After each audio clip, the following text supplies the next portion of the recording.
छोटू cloud palace में आने के लिए बहुत उत्साहित था। वह पूरी तरह से निश्चित था कि स्प्राइट सुसु यांग सुसु थी, और वह ये जानने के लिए बहुत उत्सुक था कि वह भगवान की दुनिया में कैसे चढ़ने में कामयाब रही। क्या उसे अमर दुनिया में किसी प्रकार के सौभाग्य का सामना करना पड़ा था? ये संभव नहीं लग रहा था। तो क्या उसे प्राउड हेवन द्वारा भगवान की दुनिया में ले जाया गया था? लेकिन अगर उसके पास था तो वह उसके नियंत्रण से कैसे मुक्त हो गई और स्प्राइटली सेज ग्रेल को कैसे प्राप्त कर ली? छोटू के लिए एक सिद्धांत को एक साथ जोड़ने के लिए बहुत सारे अनुत्तरित प्रश्न थे। वह इस बात की चिंता नहीं कर रहा था कि यह एक जाल है। वह हमेशा इस कहावत के प्रशंसक रहे थे कि जब सैनिक आते हैं तो उन्हें रोकने के लिए एक जनरल भेजें, जब बाढ़ का पानी आता है तो उन्हें रोकने के लिए पृथ्वी का उपयोग करें। मुझे स्प्राइटली सेज ग्रेल की आभा को लॉक करने की जरूरत है। क्लाउड पैलेस बहुत बड़ा था और सभी दासी स्प्राइट फोक महिलाएं थीं। वहां कुछ विशेषज्ञ मौजूद थे, लेकिन वे सभी अप्रासंगिक थे, इसलिए छोटू को उन्हें वश में करने में कोई दिलचस्पी नहीं थी। इसके बजाय उन्होंने स्प्राइटली सेज ग्रेल की आभा का पता लगाने पर ध्यान केंद्रित किया, जो कि स्प्राइट फोक के पास सबसे शक्तिशाली वस्तु थी। माना जाता है कि यह प्रीहेवन प्राइमल कैस के दिनों में अस्तित्व में था और इसने स्प्राइट फोक को जन्म दिया था। इसके अलावा इसकी अपनी स्वयं की एक पूर्व स्वर्ग इच्छा थी, जो इसे सामान्य प्रीहेवन खजानों से काफी बेहतर बनाती थी। दूसरे शब्दों में, ये ड्रैगन कंपेंडियम और असंख्य ड्रैगन मांद के समान था। स्प्राइट सुसु को स्प्राइटली सेज ग्रेल के साथ जोड़ा जाना छोटू की तरह था, जो असंख्य ड्रैगन मांद के साथ जुड़ा हुआ था, और उसने इसे एक संकेत माना कि वह स्प्राइट फोक के भाग्य को एकजुट करने की कोशिश कर रही थी। आखिरकार स्प्राइट फोक के भीतर हर गुट स्प्राइटली सेज ग्रेल को वार्षिक बलिदान देगा। और यह निश्चित था कि स्प्राइट सुसु के पास ग्रेल होने का मतलब था कि वह लगातार अपनी खेती के आधार में सुधार कर रही थी। छोटू ये देखने के लिए बहुत उत्सुक था कि स्थिति क्या है।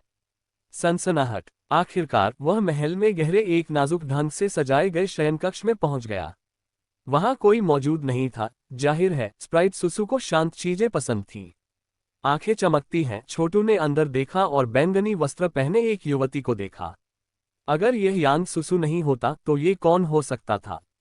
सरसराहट। उसने प्रवेश किया और अब महिला के पीछे खड़ा था। वो समझ सकती थी कि किसी ने प्रवेश किया है। जैसा कि उसने कहा, हमने अभी तक शादी नहीं की है, डुगु युनकुन। तो वास्तव में तुम मेरे महल में क्यों छिप रहे हो? यह नियमों के खिलाफ है, और अगर अगुवों को पता चल गया तो आपको दंडित किया जाएगा। मैं कचरे का वह टुकड़ा नहीं हूं, डुगु युनकुन। मुझे विश्वास है कि आप ठीक है। जब से हम पिछली बार मिले थे, आंटी सुसु, डेमी इमोर्टल इंस्टीट्यूट में अलग होने के बाद हमने एक दूसरे को फिर कभी नहीं देखा। तुम धुएं की तरह गायब हो गए। अब यहाँ हम भगवान की दुनिया में एक साथ हैं। ये लगभग वैसा ही है जैसे ये पहले से ही निर्धारित था। जैसे कि ऐसा होने से कोई नहीं रोक सकता था। जब बैंगनी रंग की महिला ने उसकी बातें सुनी तो वह इधर उधर घूम गई। स्पष्ट रूप से कांपते हुए उसने कहा, वाई यू छोटू, क्या मैं सपना देख रहा हूं या कुछ और?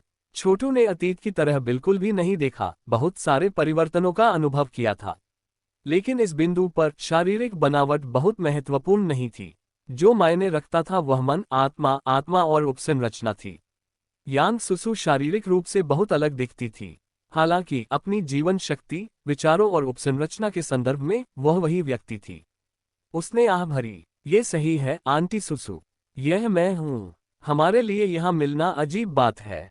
मैं स्वर्ग के कामकाज की गणना कर सकता हूँ और ब्रह्मांड में हेरफेर कर सकता हूँ।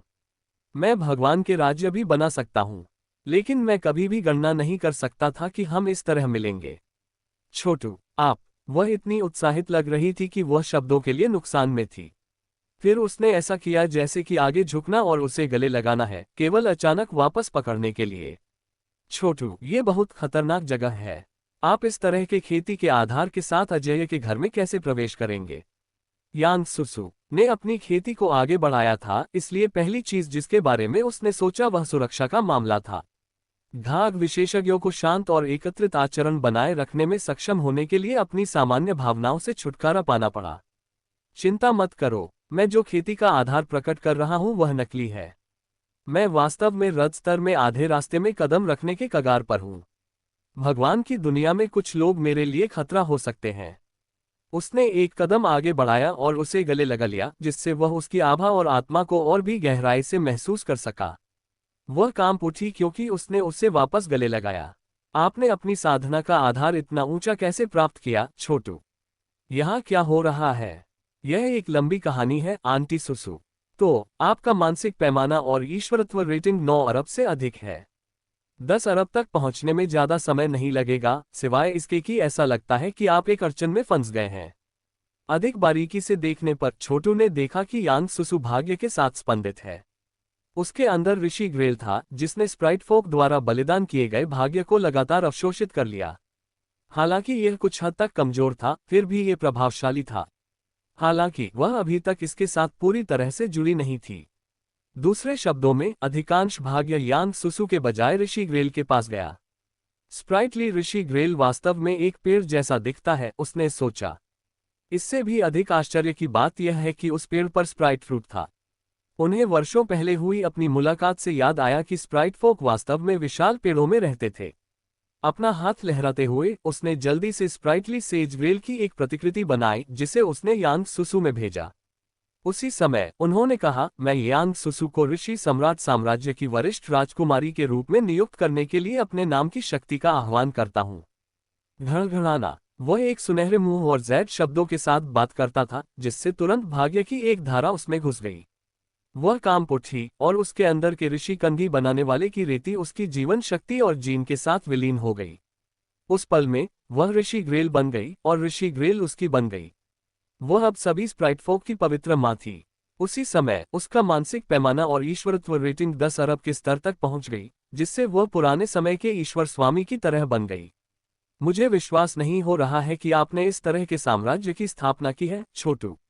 मैंने हाल ही में असंख्य ड्रैगन मांद पर कब्जा कर लिया और इसे अपने साम्राज्य की नींव के रूप में इस्तेमाल किया।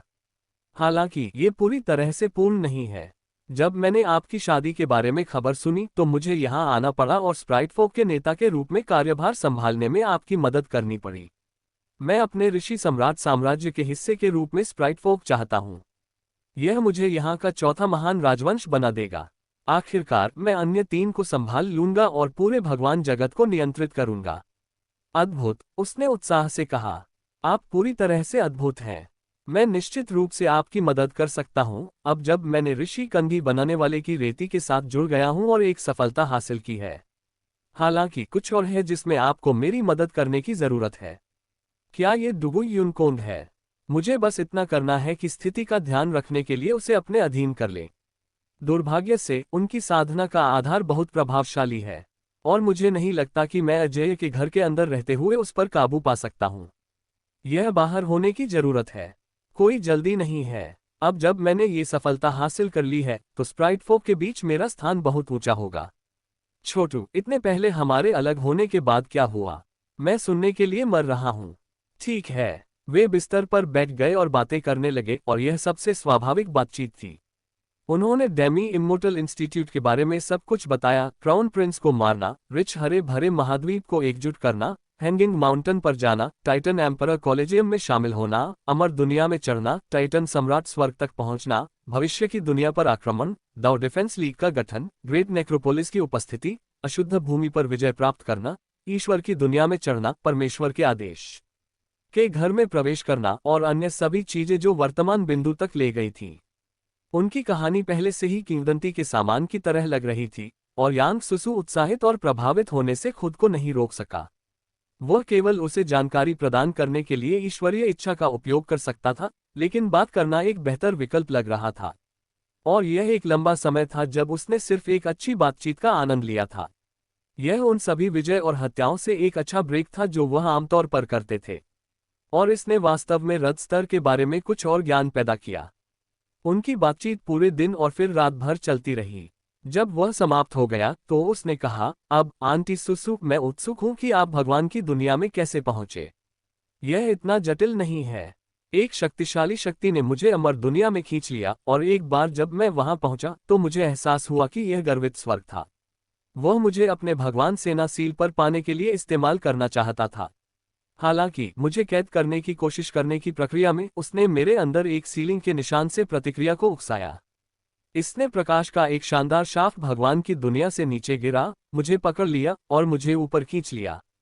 एक बार जब मैं यहाँ था तो मैंने खुद को स्प्राइटली सेज ग्रेल के अंदर पाया, जहाँ मैंने कई वर्षों तक अपनी खेती जारी रखी।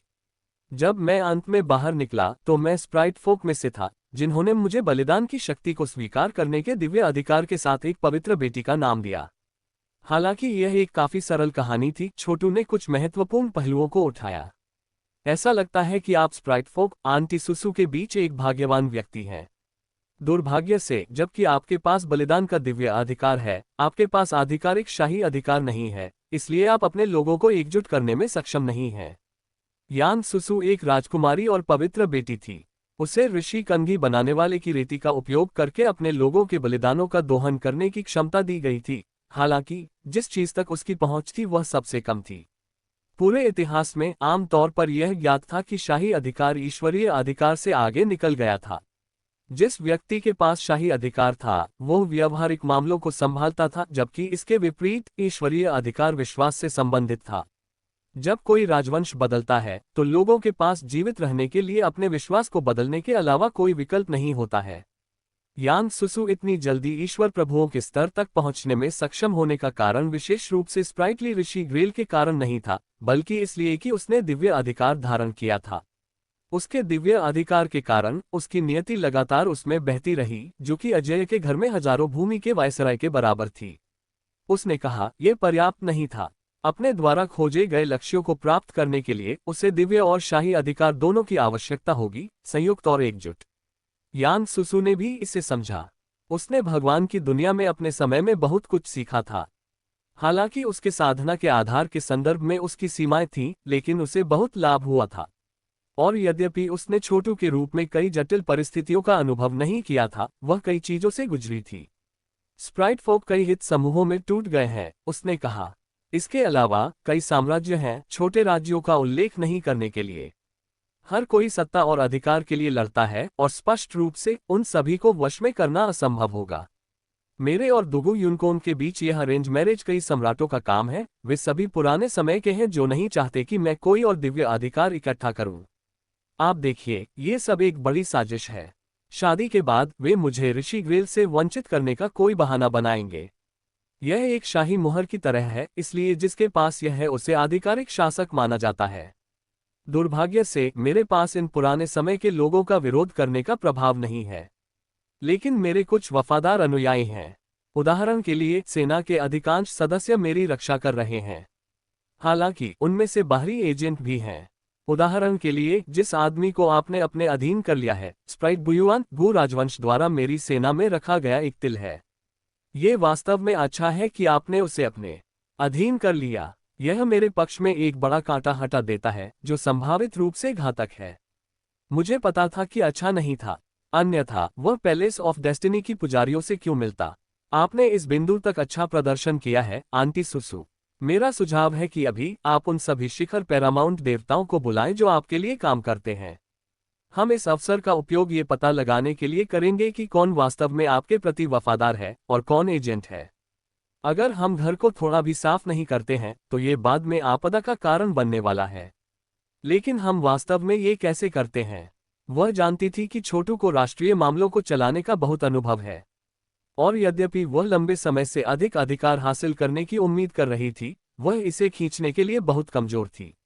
लेकिन छोटू के समर्थन से वह एक बाघ की तरह थी जिसके पंख उगाए थे। सरल, महल का गार्ड बनाने के बहाने बैठक बुलाएं। फिर घोषणा करें कि ऋषि ग्रेल द्वारा आपको दिए गए अधिकार के साथ आप स्प्राइट फोक को नई महिमा देने के लिए अपने दिव्य अधिकार का आह्वान करने जा रहे हैं। दूसरे शब्दों में, आपको एक नया साम्राज्य मिलने वाला है। अपने महल के गार्ड को अपने साथ ले जाकर आप गुप्त रूप से हाउस ऑफ द इनविंसिबल को छोड़ देंगे और महत्वाकांक्षी विशेषज्ञों की भर्ती के लिए कई शाही राजवंशों की यात्रा करेंगे। जब समय सही हो तो सभी स्प्राइट फोक की एक विशाल बैठक बुलाने के लिए अपने दिव्य अधिकार का उपयोग करें, जहां आप अन्य सभी सम्राटों और पुराने समय के लोगों को अपने अधिकार के अधीन होने के लिए मजबूर करेंगे। अपने दिव्य अधिकार के साथ आपको अपने लिए काम करने के लिए बहुत सारे महत्वाकांक्षी लोगों को प्राप्त करने में सक्षम होना चाहिए। यह उल्लेख करने की आवश्यकता नहीं है कि मैं आपकी मदद करूंगा। हम आपके विरोध को अजेय गति से अभिभूत कर देंगे। आप मुझे मदद करने के लिए कितने विशेषज्ञ प्रदान कर सकते हैं? उसने शांति से पूछा। मेरे पास इसे खींचने के लिए पर्याप्त नहीं है। बहुत सारे स्प्राइट फोक पुराने समय के लोग हैं जो स्वर्ग के दांव में टैप कर सकते हैं, और मेरा विरोध करने वाले स्प्राइट फोक साम्राज्य शक्तिशाली हैं। उनके पास उस भाग्य तक पहुंच है जिसके बारे में आम लोग कभी सपने में भी नहीं सोच सकते हैं। उस सब के बारे में चिंता मत करो। जब आप अपने दिव्य अधिकार का उपयोग करते हैं तो मेरे पास धार्मिक ड्रैगन गार्ड के रूप में कार्य करने के लिए सभी ड्रैगन फोक पुराने समय के लोग होंगे। चूंकि अब आप ऋषि सम्राट साम्राज्य की वरिष्ठ राजकुमारी हैं, इसलिए उन्हें आपके लिए गार्ड के रूप में कार्य करना सही समझ में आता है।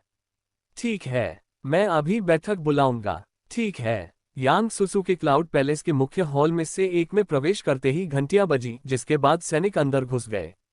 छोटू ने जो देखा उससे वास्तव में आश्चर्यचकित था। कई हजार लोग थे, वे सभी सर्वोच्च देवता थे। ये दिखाने के लिए गया कि यांग सुसु की शादी स्प्राइट फोक के लिए कितनी महत्वपूर्ण थी। आखिरकार उपस्थित बहुत से लोग स्पष्ट रूप से यह सुनिश्चित करने के लिए भेजे गए थे कि उसने शादी से बचने की कोशिश नहीं की। हालांकि इससे उन सभी को एक ही समय में संभालना आसान हो जाएगा। जैसे ही सभी अंदर थे, छोटू ने हाथ लहराया और दरवाजा बंद कर दिया। फिर एक विशाल ग्रेस्पेस उभर आया, जिससे ये सुनिश्चित हो गया कि अंदर जो कुछ भी होगा वह गुप्त रहेगा। आखिरकार वे अभी भी अजय के घर के बीच में थे, इसलिए अगर बात फैलती है तो यह आपदा का कारण बन सकती है। इकट्ठे स्प्राइट फोक ने यांग सुसु की ओर देखा और जिस तरह से उनकी आंखें टिमटिमाती थीं, कुछ स्पष्ट रूप से महसूस कर सकते थे कि कुछ अजीब हो रहा था। अंत में उनमें से एक ने आगे बढ़कर कहा, महामहिम राजकुमारी, आपने वास्तव में ये बैठक क्यों बुलाई? क्या चर्चा करने के लिए कोई महत्वपूर्ण मामला है? ठीक है, अगर यह टोटेम साम्राज्य से जनरल स्प्राइट तुशान नहीं है। यांग सुसु मुस्कुराए। उन्होंने कहा, मैंने ये बैठक इसलिए बुलाई क्योंकि मेरे पास एक महत्वपूर्ण घोषणा है। स्प्राइटली ऋषि ग्रेल अचानक सक्रिय हो गया है और स्प्राइट फोक के भाग्य के बारे में एक आधिकारिक फरमान जारी किया है।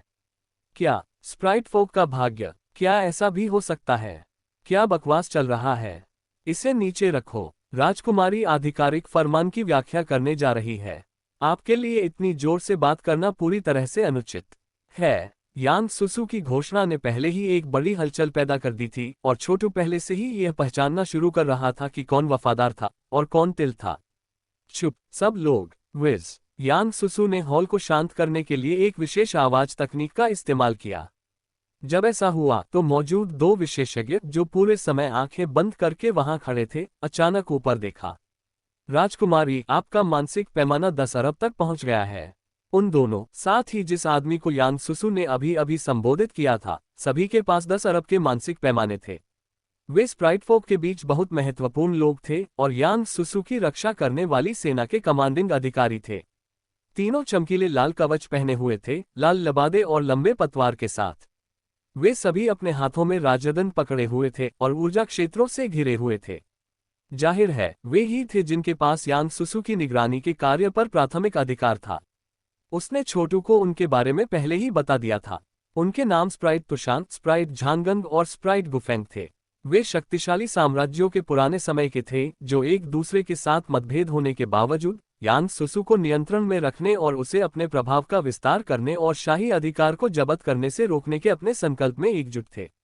पहले उसे नियंत्रित करना एक आसान बात थी, लेकिन अब जब उसके पास 10 अरब का मानसिक पैमाना था तो ये बहुत कठिन होगा। वे जानते थे कि वह स्प्राइटली ऋषि ग्रेल के साथ दिव्य अधिकार को नियंत्रित कर सकती है, जिसने उसे बहुत खतरनाक बना दिया। ये सही है। स्प्राइटली सेज ग्रेल ने मुझे वह शक्ति दी जो मुझे कल रात तोड़ने के लिए चाहिए थी। इसने मुझे स्प्राइट फोक का नेतृत्व करने के तरीके के बारे में एक आदेश भी दिया। इसमें कहा गया था कि हमें अजय राजवंश को छोड़ देना चाहिए, ऐसा ना हो कि भविष्य में हम नष्ट हो जाएं। सन्नाटा छा गया। दिल धड़क रहे थे और तनाव के कारण बहुत से लोग वास्तव में हिल गए। हर कोई जानता था कि स्प्राइट सुसु का क्या मतलब है। वह शादी का अपना वादा तोड़ने और अपने दम पर बाहर जाने की योजना बना रही थी। अगर खबर फैलती है तो बड़ी बवाल मच जाएगी। अजय का घर, चिलियोकोस्म का घर और केंद्रीय राजवंश निश्चित रूप से एक बड़ी हलचल में बदल जाएंगे। घड़घड़ाना। स्प्राइट तुशान आगे बढ़ा। जोर से आवाज करते हुए उन्होंने कहा, राजकुमारी, मैं आपकी उपाधि के कारण आपका सम्मान कर सकता हूं, लेकिन आपको बेतरतीब ढंग से आधिकारिक फरमान बनाने का अधिकार नहीं है। यह शादी पहले से ही स्प्राइट फोक के बीच असली नेताओं द्वारा पत्थर में स्थापित की गई है। हम और अजय राजवंश एक भव्य साम्राज्य बनाने के लिए विलय करने जा रहे हैं और आपके पास इसके साथ जाने के अलावा कोई विकल्प नहीं है। आप एक व्यक्ति से कुछ भी नहीं है और आपके पास कोई शाही अधिकार नहीं है। समझना, मुझे मत बताओ कि तुम आज यहाँ कानून तोड़ने की योजना बना रहे हो। क्या पित? यांग सुसु भौंकी। जब आप मुझे संबोधित करेंगे तो आप स्प्राइट के सभी नियमों और कानूनों का पालन करेंगे। स्प्राइट तुशान, क्या आप ऋषि ग्रेल के लिए कोई सम्मान नहीं करते हैं? आप स्प्राइट फोक के कुलदेवता के लिए कलंक हैं। शायद मुझे तुम्हें दांव पर जला देना चाहिए। मैं ऋषि ग्रेल का अनादर करने की हिम्मत नहीं करूंगा, स्प्राइट तुशान ने उत्तर दिया। मैं आपसे सिर्फ आधिकारिक फरमानों की बेतरतीब ढंग से घोषणा नहीं करने के लिए कह रहा हूं। शायद आप सोचते हैं कि क्योंकि आपके पास 10 अरब का मानसिक पैमाना है, अब आप शाही अधिकार में हस्तक्षेप कर सकते हैं। लेकिन चीजें इस तरह काम नहीं करती हैं। आइए राजकुमारी को थोड़ा सबक सिखाने के लिए सेना में शामिल हो और सुनिश्चित करें कि वह इस मेलोड्रामा को रोक दे। ठीक है, स्प्राइट गुफेंग ने कहा। वह और स्प्रिंग झांगांग आगे बढ़े क्योंकि उनके पीछे उनके अनुयायी राजकुमारी को चेतावनी देने और उसे दंडित करने का आह्वान करने के लिए चिल्लाने लगे। घड़घड़ाना, यहाँ तक कि स्प्राइट फोक जो यांग सुसु के प्रति वफादार थे, जो कुछ भी हो रहा था उससे अवाक रह गए। ये दिखाने के लिए गया कि यांग सुसु वास्तव में प्रभाव और शक्ति में कितनी कमी थी। उसका समर्थन करने के लिए छोटू के बिना उसके पास डुगु युनकोन से शादी करने के अलावा कोई विकल्प नहीं होता, जिसके बाद उससे उसकी कोई भी शक्ति छीन ली जाएगी। क्या विद्रोह की योजना बना रहा हूं? यांग सुसु के पास स्प्राइट फोक के बीच ज्यादा शक्ति और अधिकार नहीं था, लेकिन अब जब छोटू वहां था तो वह किसी भी चीज से नहीं डरती थी। वह ठंड से हंसी उड़ाई क्योंकि उसके पीछे एक विशाल भंवर खुल गया और 30 से अधिक आकृतियां दिखाई दी। वे सभी अपार शक्ति के साथ स्पंदित हो रही थीं। उनमें से 28 ड्रैगन फोक के शीर्ष कुलपति थे। दूसरे और तीसरे डेविल जनरल वहां थे, जैसा कि चिलियोकोस्म के घर से यांगजियान था। इन सभी लोगों के पास 10 अरब के मानसिक पैमाने और ईश्वरत्व रेटिंग थी। छोटू भी वहां था, एक सम्राट के ड्रैगन बिस्तर पर बैठा था और मुट्ठी भर ड्रैगन फोक कुलपतियों द्वारा ले जाया जा रहा था। यहाँ एक दृश्य कौन पैदा कर रहा है? तीसरा शैतान जनरल गुर्राया। उसकी आवाज इतनी ठंडी और भयावह थी कि हर कोई अवाक रह गया। बेशक वे बता सकते थे कि उसके पास एक बहुत ही गहन साधना आधार था और स्पष्ट रूप से किसी प्रकार का महत्वपूर्ण पुराना समय था। क्या paragon king sage dragon? Sprite Tushan ने तीसरे शैतान जनरल को नहीं पहचाना, लेकिन उसने सफेद वस्त्र वाले पैरागॉन किंग सेज ड्रैगन को पहचान लिया। तुम यहाँ क्या कर रहे हो? क्या चल रहा है? पैरागॉन किंग सेज ड्रैगन ने ठंड से सूंघा। स्प्राइट तुशान, तुम बूढ़े। शायद स्प्राइट टुबा खुद को मेरे बराबर मानने का हकदार है, लेकिन तुम्हारी मुझसे इस तरह बात करने की हिम्मत कैसे हुई? क्या आप आत्महत्या महसूस कर रहे हैं? उच्च यांग सुसु को हमारे ऋषि सम्राट साम्राज्य की वरिष्ठ राजकुमारी नियुक्त किया गया है, और तुमने बस उसे धमकी दी। क्या आप वास्तव में हमें ड्रैगन फॉक से आपको मारने के लिए कह रहे हैं? वरिष्ठ राजकुमारी, आप किस बारे में बात कर रहे हैं?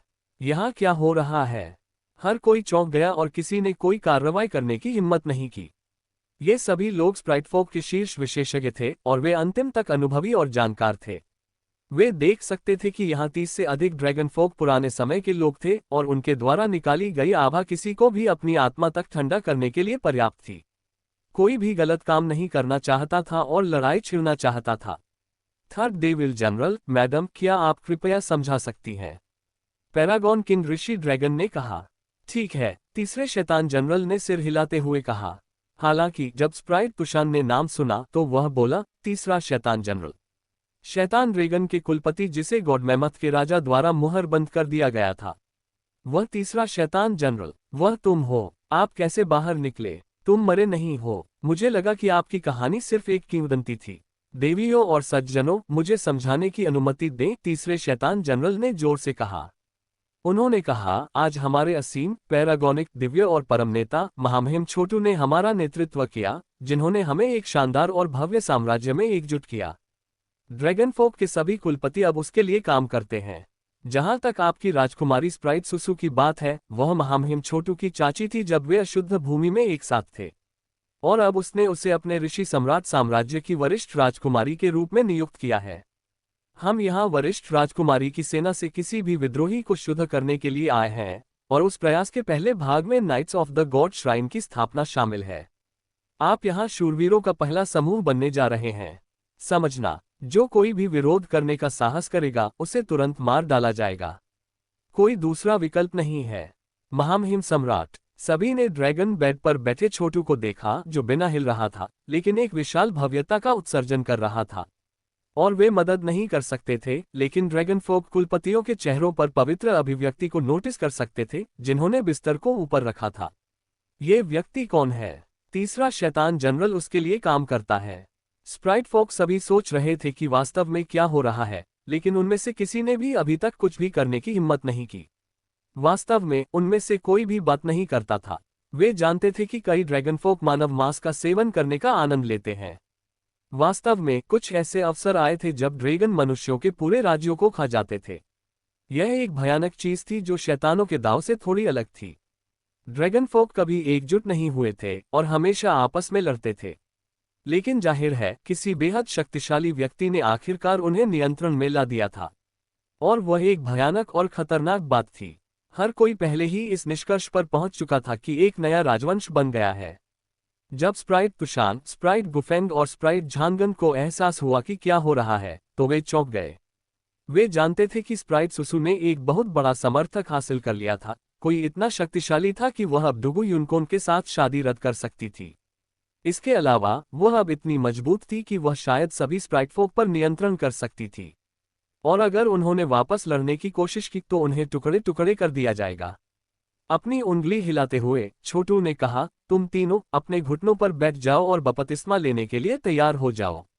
स्प्राइट फोक गीली रेत के एक बर्तन की तरह असंतुष्ट है और मैं इसे ठीक करने जा रहा हूँ।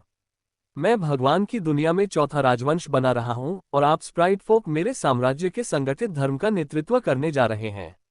विज़ सुनहरी रोशनी की 3 किरणें बाहर निकली, जो विशाल मैमथ की तरह बन गईं, जो उनके सिर की ओर कुचल रहे हैं। ये तीनों विशेषज्ञ अवज्ञा में दहाड़ते हुए विभिन्न घात क्षमताओं के साथ वापस लड़ने की कोशिश करते थे। एक ने भागने की भी कोशिश की, लेकिन 3 सुनहरे मैमथ ने उन्हें मारा, जिससे वे घुटनों पर बैठ गए। दयनीय मूर्ख, बस मेरा बपतिस्मा स्वीकार करो।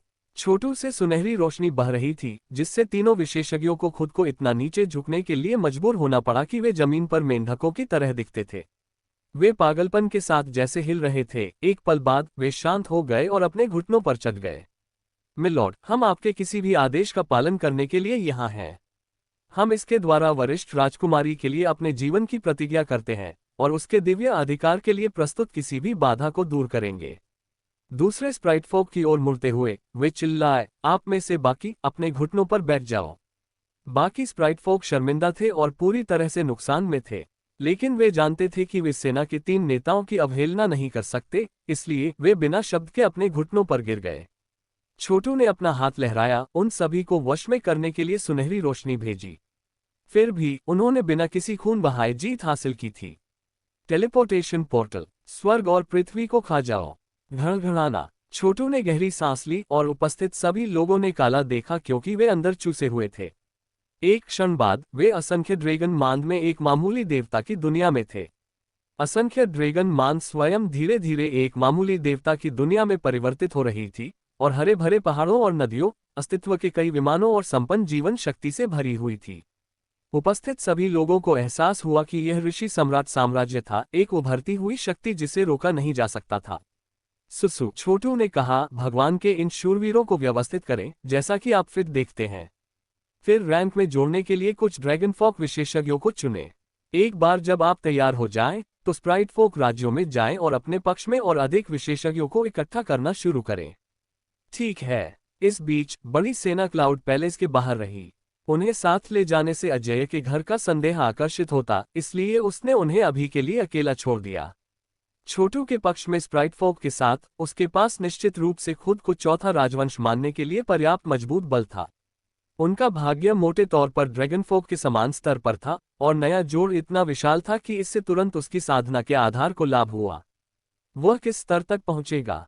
50 अरब, 100 अरब, ये कहना मुश्किल था। एक बात निश्चित थी, वह अब देवता की दुनिया में हाथ के एक मोड़ के साथ बादल और दूसरे के साथ बारिश पैदा करने की स्थिति में था।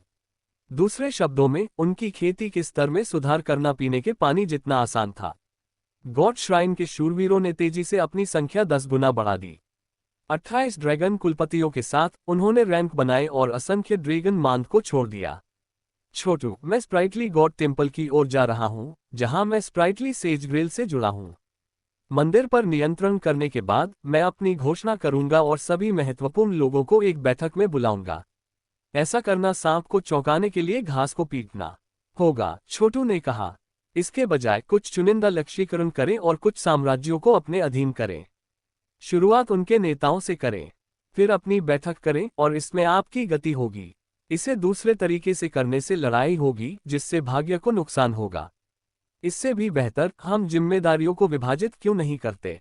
आप तैयारी करने के लिए स्प्राइटली गॉड टेम्पल जाएं, जबकि मैं जाता हूं और व्यक्तिगत रूप से कुछ सम्राटों और अन्य नेताओं को संभालता हूं। ठीक है, आइए इसे इस तरह से करें। आप टोटेम साम्राज्य से शुरू करते हैं जबकि मैं मंदिर की ओर जाता हूं और इसके सभी पहलुओं पर नियंत्रण रखता हूं। 1. Dragon bed. चीन के सम्राट का बिस्तर कई अलग अलग तरीकों से दिख सकता है, जहां आप उनमें से विभिन्न प्रकार देख सकते हैं। छोटू की योजना 2 कदम उठाने की थी। वह अपनी अविश्वसनीय खेती का उपयोग बिजली की गति से प्रहार करने और कुछ स्प्राइट फोक साम्राज्यों के नेताओं को अपने अधीन करने के लिए करेगा। उसी समय यांग सुसु उस मंदिर पर नियंत्रण करने के लिए भगवान तीरथ के नव स्थापित शूरवीरों को ले जाएगी जिसका उसने उल्लेख किया था।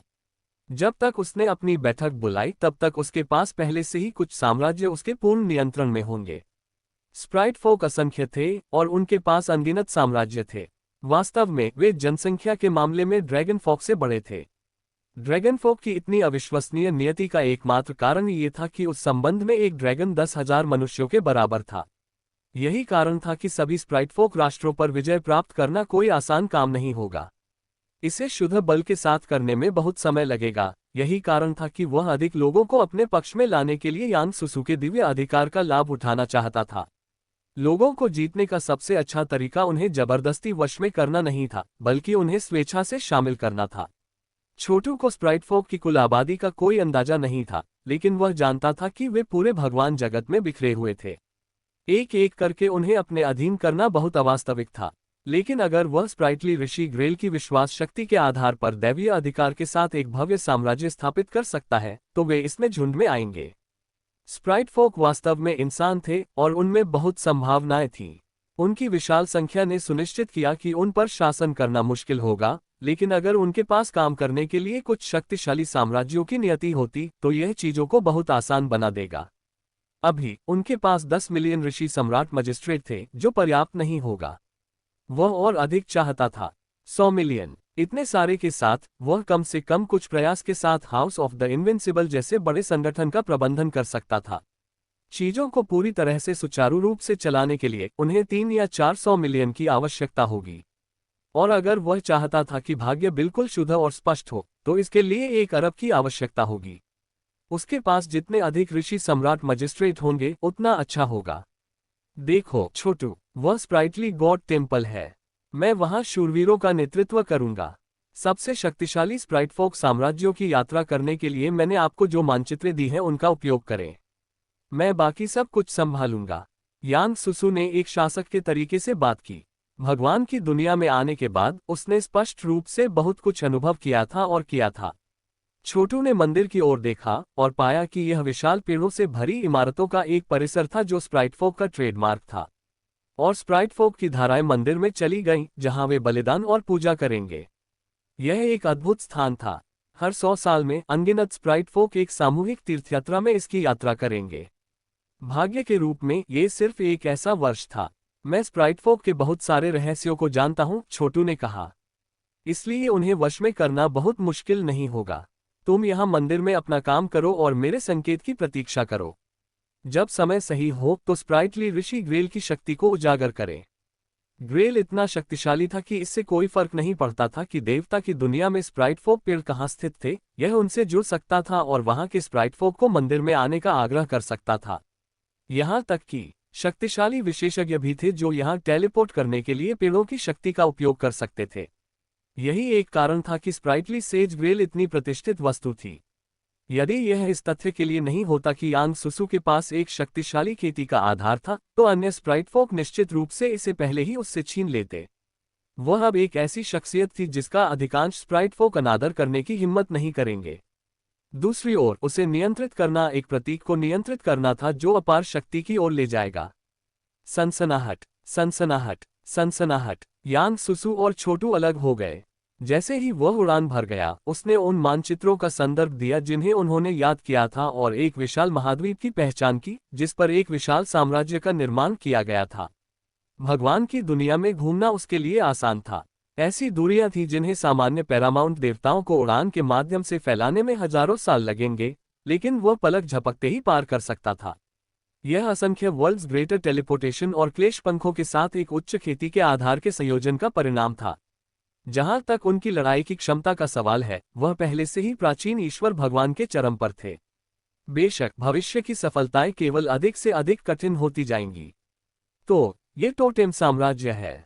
इसकी नियति अविश्वसनीय है। वह इसकी जांच करने के लिए साम्राज्य की सीमाओं पर रुक गया और भाग्य और कानून के जाल से पूरी तरह प्रभावित हुआ, जो आक्रमण करने की कोशिश करने वाले किसी भी व्यक्ति को पीछे हटा देगा। यह एक विशाल साम्राज्य था जो आकाश में ऊंचा और जमीन के नीचे बहुत ऊपर उठा था। हर जगह बड़े बड़े पेड़ थे जिनके ऊपर विभिन्न महल और मंदिर बनाए गए थे। सामान्य रूप से स्प्राइट फोक कभी भी अपने स्प्राइट ट्री से दूर नहीं रह सकते थे।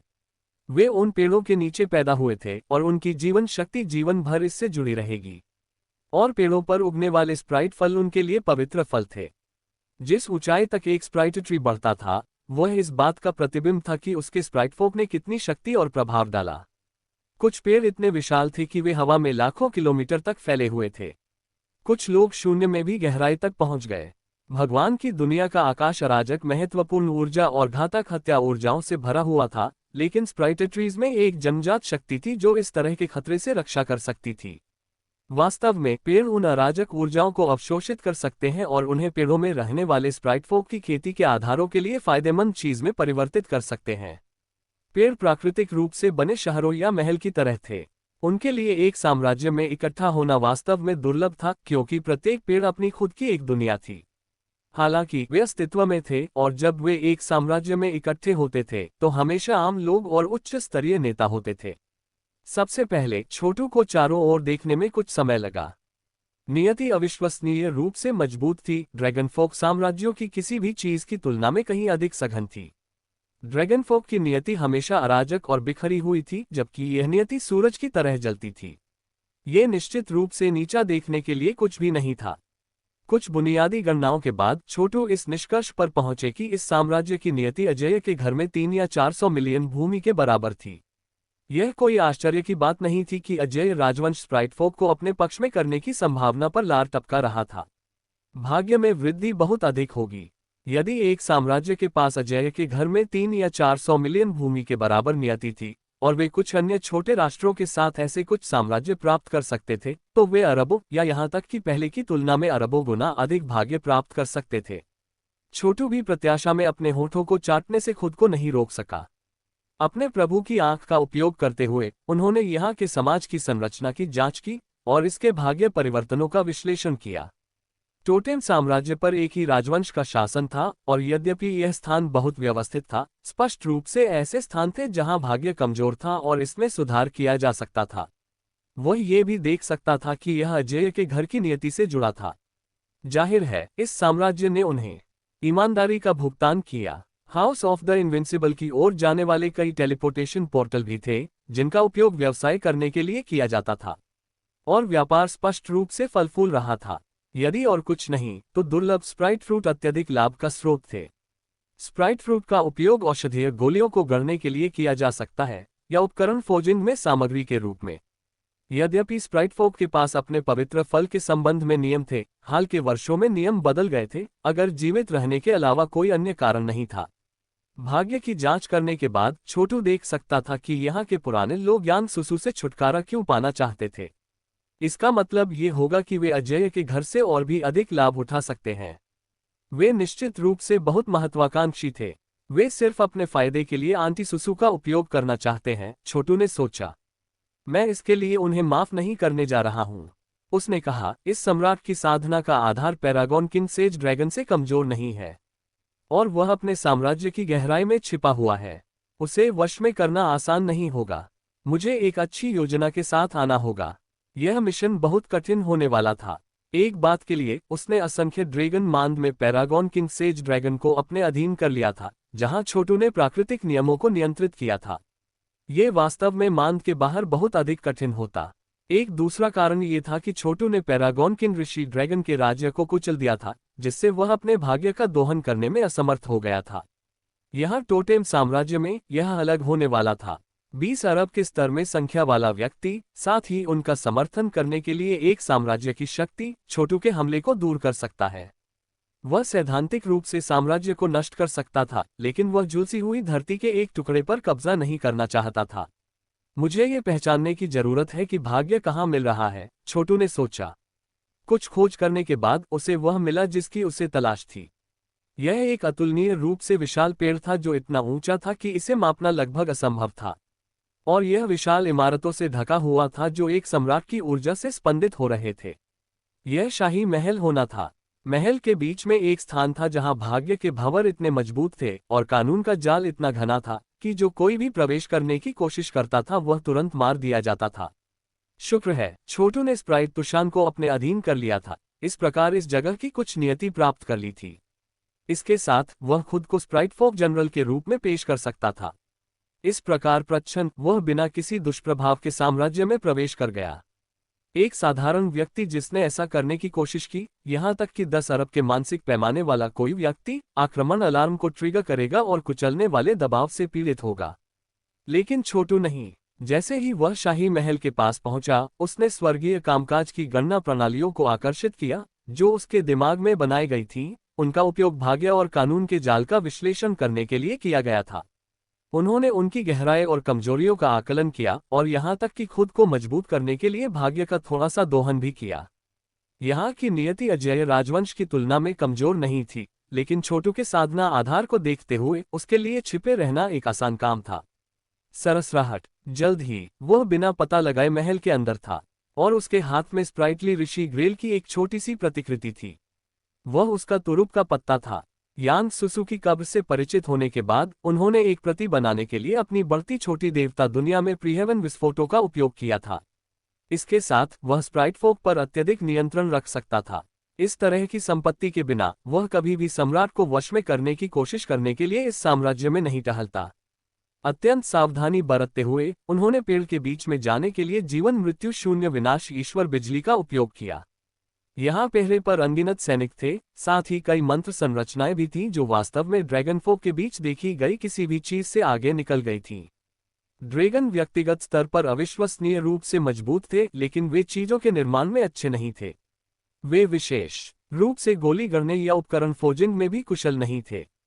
इसलिए वर्तनी संरचनाओं का उल्लेख करने की कोई आवश्यकता नहीं थी। बेशक छोटू द्वारा विजय प्राप्त किए जाने के बाद उन्होंने अपनी वास्तविक क्षमता का दोहन किया और वास्तविक मनुष्यों में बदलना शुरू कर दिया। जैसे जैसे वे मजबूत होते गए, उनकी नियति और अधिक प्रभावशाली होती गई और वे धीरे धीरे अपने पशुवत स्वभाव से अलग हो गए, सभ्यता की दिशा में और अधिक आगे बढ़ गए।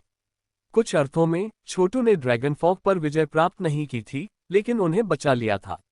कितनी शक्तिशाली ऊर्जा है, उसने सोचा, क्योंकि वह गति में धुंधला हो गया, महल में गहराई तक जा रहा था। उसने जो महसूस किया वह एक ऊर्जा इतनी विशाल थी कि उसने अपने स्वयं के साधना आधार को काफी हद तक पार कर लिया। ऐसा लग रहा था जैसे कोई प्राचीन जानवर उसका इंतजार कर रहा हो। शक्ति का ये चौंकाने वाला स्तर नीचा देखने के लिए कुछ भी नहीं था। वह इस धारणा के तहत काम कर रहा था कि टोटेम साम्राज्य में सबसे मजबूत व्यक्ति सम्राट था, जिसकी खेती का आधार 20 अरब में पैरागॉन किंग सेज ड्रैगन के समान था। लेकिन वह जिस ऊर्जा को महसूस कर रहा था वह वास्तव में 50 अरब से अधिक हो गया।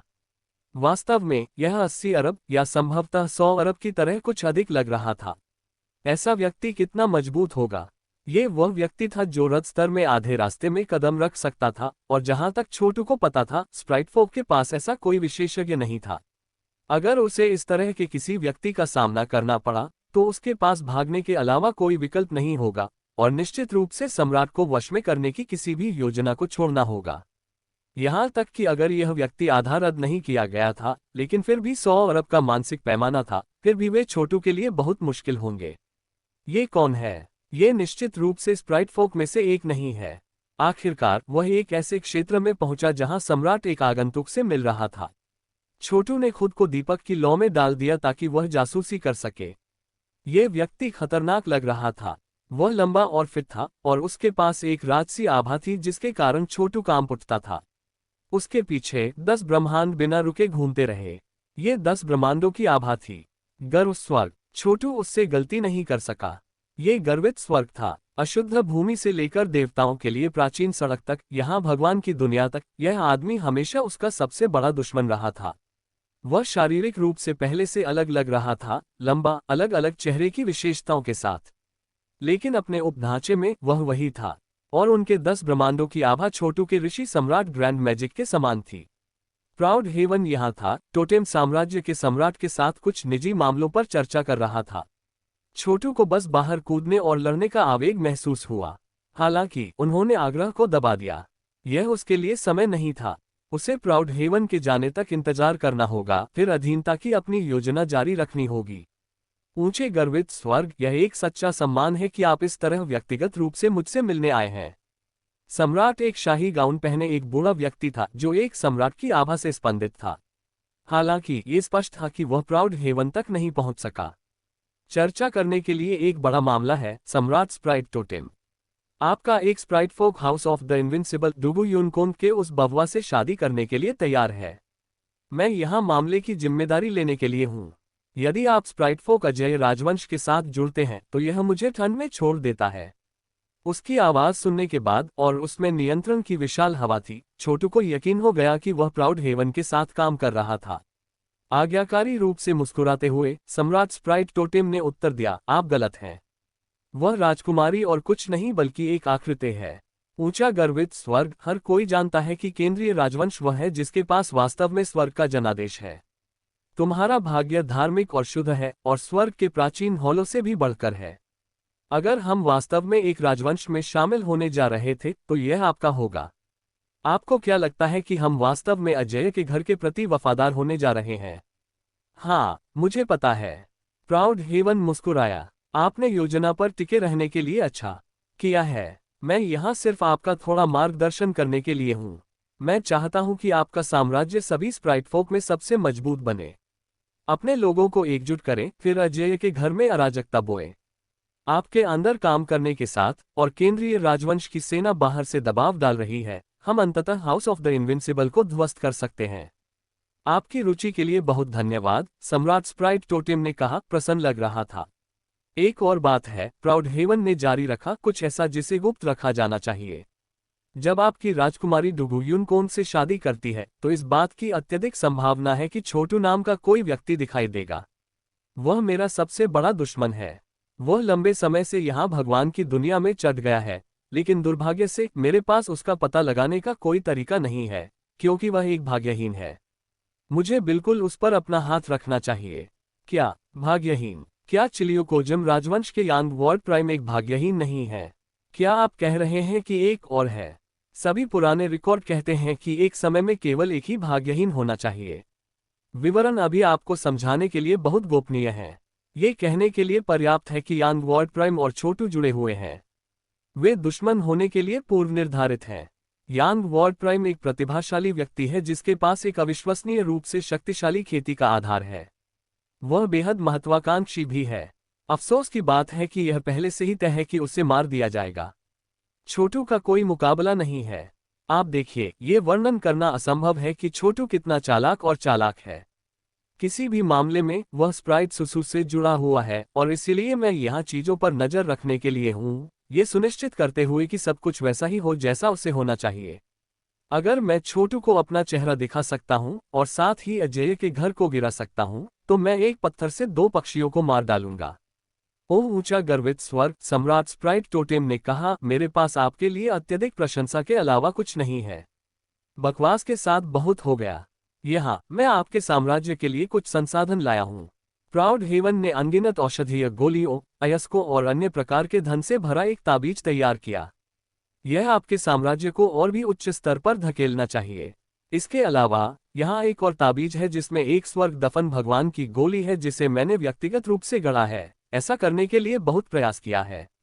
दूसरा ताबीज मोटे तौर पर मुट्ठी के आकार का था और किसी प्रकार के प्राचीन पत्थर की तरह दिखता था। यह महान कब्रिस्तान की सर्वोत्कृष्टता है। छोटू ने सोचा, तुरंत महसूस किया कि वह क्या देख रहा था। वह जानता था कि अगर वह गोली प्राप्त कर सकता है तो कब्रिस्तान से उसका पिछला संबंध ये सुनिश्चित करेगा कि उसे खेती के आधार में भारी वृद्धि का अनुभव होगा। इस स्वर्ग दफन भगवान की गोली का उपभोग केवल तभी करें जब आप अपनी ऊर्जा अभी भी प्राप्त करें और धीरे धीरे चलें। इसके साथ आप अपनी ताकत दोगुनी कर सकते हैं। याद रखें, जल्दी मत करो। इसे पूरी तरह से आत्मसात करने में आपको कम से कम 1000 साल लगेंगे। बहुत अच्छा, मैं अब चला जाऊंगा, इससे पहले कि अजय घर से कोई भी मेरी उपस्थिति को महसूस करे। मुझे महत्वपूर्ण मामलों में भाग लेना है, इसलिए मुझसे संपर्क करने का प्रयास न करें। 100 साल में उस ताबीज को जला दो और मैं तुम्हारे पास लौट आऊंगा। यह इंगित करने के लिए एक अच्छी जगह है कि डिवाइन ड्रीमवॉकर शर्तों के साथ बहुत सुसंगत नहीं है। वह अक्सर चीजों के नाम बेतरतीब ढंग से बदलता है। कभी वह आगे पीछे जाता है, कभी एक नाम से दूसरे नाम पर स्विच करता है। कुछ मामलों में मैं अनुवाद में उस असंगति को दोहराता हूं जब ये समझ में आता है, जैसा कि अजय राजवंश और अजय के घर के साथ होता है। लेकिन अन्य मामलों में यह इतना भ्रमित करने वाला है कि मैं एक नाम चुनता हूं और लगातार उसके साथ रहता हूं। ऋषि सम्राट ग्रैंड मैजिक के मामले में वह मूल नाम था जिसे उन्होंने इसे बुलाया था, लेकिन इसके अन्य संस्करण हैं। उदाहरण के लिए ऋषि सम्राट 10 दांव या ऋषि सम्राट 10 जादू। याद रखें, इसके 10 प्रमुख घटक हैं। इसलिए 10 ब्रह्मांडों की तुलना तब उपयुक्त होती है जब 10 संस्करणों का उपयोग किया जाता है। छोटू को आखिरकार प्राउड हेवन के कथानक की एक झलक मिल रही थी। वह वास्तव में छोटू को खुले में लुभाने की कोशिश कर रहा था और यहां तक कि इस सम्राट को भी अपनी योजना में शामिल कर लिया था। गर्व स्वर्ग के लिए दुख की बात है, छोटू ने अपनी योजना के माध्यम से देखा था और जवाबी उपायों की योजना बना सकता था। इसके अलावा भले ही इस यात्रा से और कुछ न निकला, उसने प्राउड हेवन के कुछ रहस्यों को सीखा था, साथ ही साथ अपने साधना के आधार के बारे में भी जानकारी प्राप्त की थी। उनका मानसिक पैमाना 100 अरब के स्तर पर था और वह आधे रथ स्तर में कदम रखने की प्रक्रिया में था। एक बार जब वह सफल हो जाता तो वह दानव गुरु, सच्चा शैतान, राजा अमर हत्यारा, मनहूस परमेश्वर और संप्रभु प्रभु की तरह हो जाता। उस समय उससे निपटना बहुत मुश्किल होगा और वह निश्चित रूप से छोटू को मारने की स्थिति में होगा। ऐसा कोई रास्ता नहीं था जिससे छोटू उसे सफल होने दे। स्पष्ट रूप से प्राउड हेवन ग्रेट नेक्रोपोलिस पर शोध कर रहा था और उसने इससे कुछ सीखा था। वह छोड़ने के लिए भी उत्सुक लग रहा था, संभवतः ग्रेट नेक्रोपोलिस में वापस जाने और अपना काम जारी रखने के लिए। जाहिर है, उसे अपनी योजना के अगले चरण को पूरा करने की उम्मीद करने से पहले 100 साल की जरूरत थी। इसका मतलब था कि छोटू के पास काम करने के लिए केवल 100 साल थे। भगवान की दुनिया में चौथे शक्तिशाली संगठन का निर्माण करने के लिए यह पर्याप्त समय था। एक बार जब वह ऐसा कर लेता तो लोग उसके बैनर पर आते थे और उसकी नियति बढ़ जाती थी, जिससे उसे एक साधना आधार मिलता था जो प्राउड हेवन का मुकाबला कर सकता था। उन संसाधनों को जोड़े जिन्हें उसने स्वर्ग के हॉल से लेने की योजना बनाई थी, और वह गर्वित स्वर्ग को भी पार करने में सक्षम हो सकता है। यदि वह आधे रथ स्तर तक पहुंच सकता है तो वह निश्चित रूप से प्राउड हेवन को मार डालेगा और केंद्रीय राजवंश को नष्ट कर देगा। छोटू थोड़े समय के लिए चुपचाप अपनी जगह पर रहा, जबकि प्राउड हेवन ने सम्राट स्प्राइट टोटेम को कुछ अनुस्मारक दिए, साथ ही साथ कुछ मिश्रित दाववादी तकनीकें भी दी। फिर वह चला गया। सम्राट ने वैसा ही किया जैसा उसे बताया गया था और उसने तुरंत गोली का सेवन नहीं किया। इसके बजाय उन्होंने अपने चारों ओर कानून के जाल को 10 गुना मजबूत बनाने के लिए आसपास के भाग्य को आकर्षित किया। पहले से ही क्षेत्र के अंदर होने के कारण हालांकि छोटू प्रभावित नहीं हुआ था। भाग्य के बुलबुले में क्षेत्र सुरक्षित होने के बाद सम्राट स्प्राइट टोटेम ने स्वर्ग दफन भगवान की गोली के साथ ताबीज को देखा और मोटे तौर पर मुस्कुराया। आप चीजों की अच्छी तरह से योजना बनाते हैं, गर्वित स्वर्ग। लेकिन क्या आप वास्तव में सोचते हैं कि मैं इस गोली के साथ आपके निर्देशों का पालन करूंगा? आप चाहते हैं कि मैं गोली लूं ताकि आप मुझे नियंत्रित कर सकें। निश्चित रूप से यह मुझे मजबूत बनाएगा, लेकिन एक पुराने समय के रूप में जो सैकड़ों लाखों वर्षों से आसपास रहा है, क्या आप वास्तव में सोचते हैं कि मैं किसी को मुझे इस तरह एक जोबी कठपुतली में बदलने दूंगा? आप बस तब तक प्रतीक्षा करें जब तक कि मैं अजय राजवंश के साथ सेना में शामिल न हो जाऊं। जैसे जैसे मैं वहां अपना प्रभाव बढ़ाऊंगा, मैं इसका उपयोग मजबूत होने के लिए करूंगा। फिर मैं बस आपके 2 राजवंशों के टकराने का इंतजार करूंगा। जब तुम दोनों घायल और कमजोर हो जाओगे तो मेरा समय आ गया होगा। अजय राजवंश की नियति ही एकमात्र तरीका है जिससे मुझे आपसे अधिक मजबूत साधना आधार मिलेगा। जैसा कि यह निकला, स्प्राइट टोटेम कोई झुक नहीं था। वो दोनों पक्षों को एक दूसरे के खिलाफ खेलने की कोशिश कर रहा था, साथ ही साथ हाउस ऑफ द इनविंसिबल के संसाधनों से लाभ उठा रहा था और साथ ही प्राउड हेवन से लाभ प्राप्त कर रहा था। अंदर छोटू ठंड से मुस्कुराया। यह एक दिया गया था कि प्राउड हेवन को इस बारे में पता था। जब भूखंडों और योजनाओं की बात आती है तो छोटू को छोड़कर कोई भी ऐसा नहीं था जो प्राउड हेवन से आगे निकल सके। जैसे ही छोटू ने देखा, स्प्राइट टोटेम ने तावीज़ों को भाग्य से लपेट दिया, फिर अपना हाथ लहराया। उसके सामने अचानक एक मंत्र संरचना आकार ले ली, जिसके बीच में एक वेदी थी जिस पर उसने तावीज़ रखे थे। तुरंत एक मार्ग खुल गया। अचानक हाउस ऑफ द इनविंसिबल की ऊर्जा हॉल में दौड़ पड़ी। डुगू यूनकोंग, स्प्राइट टोटेम ने कहा, मुझे प्राउड हेवन से कुछ जादुई खजाने मिले हैं। ये स्पष्ट रूप से एक जाल है।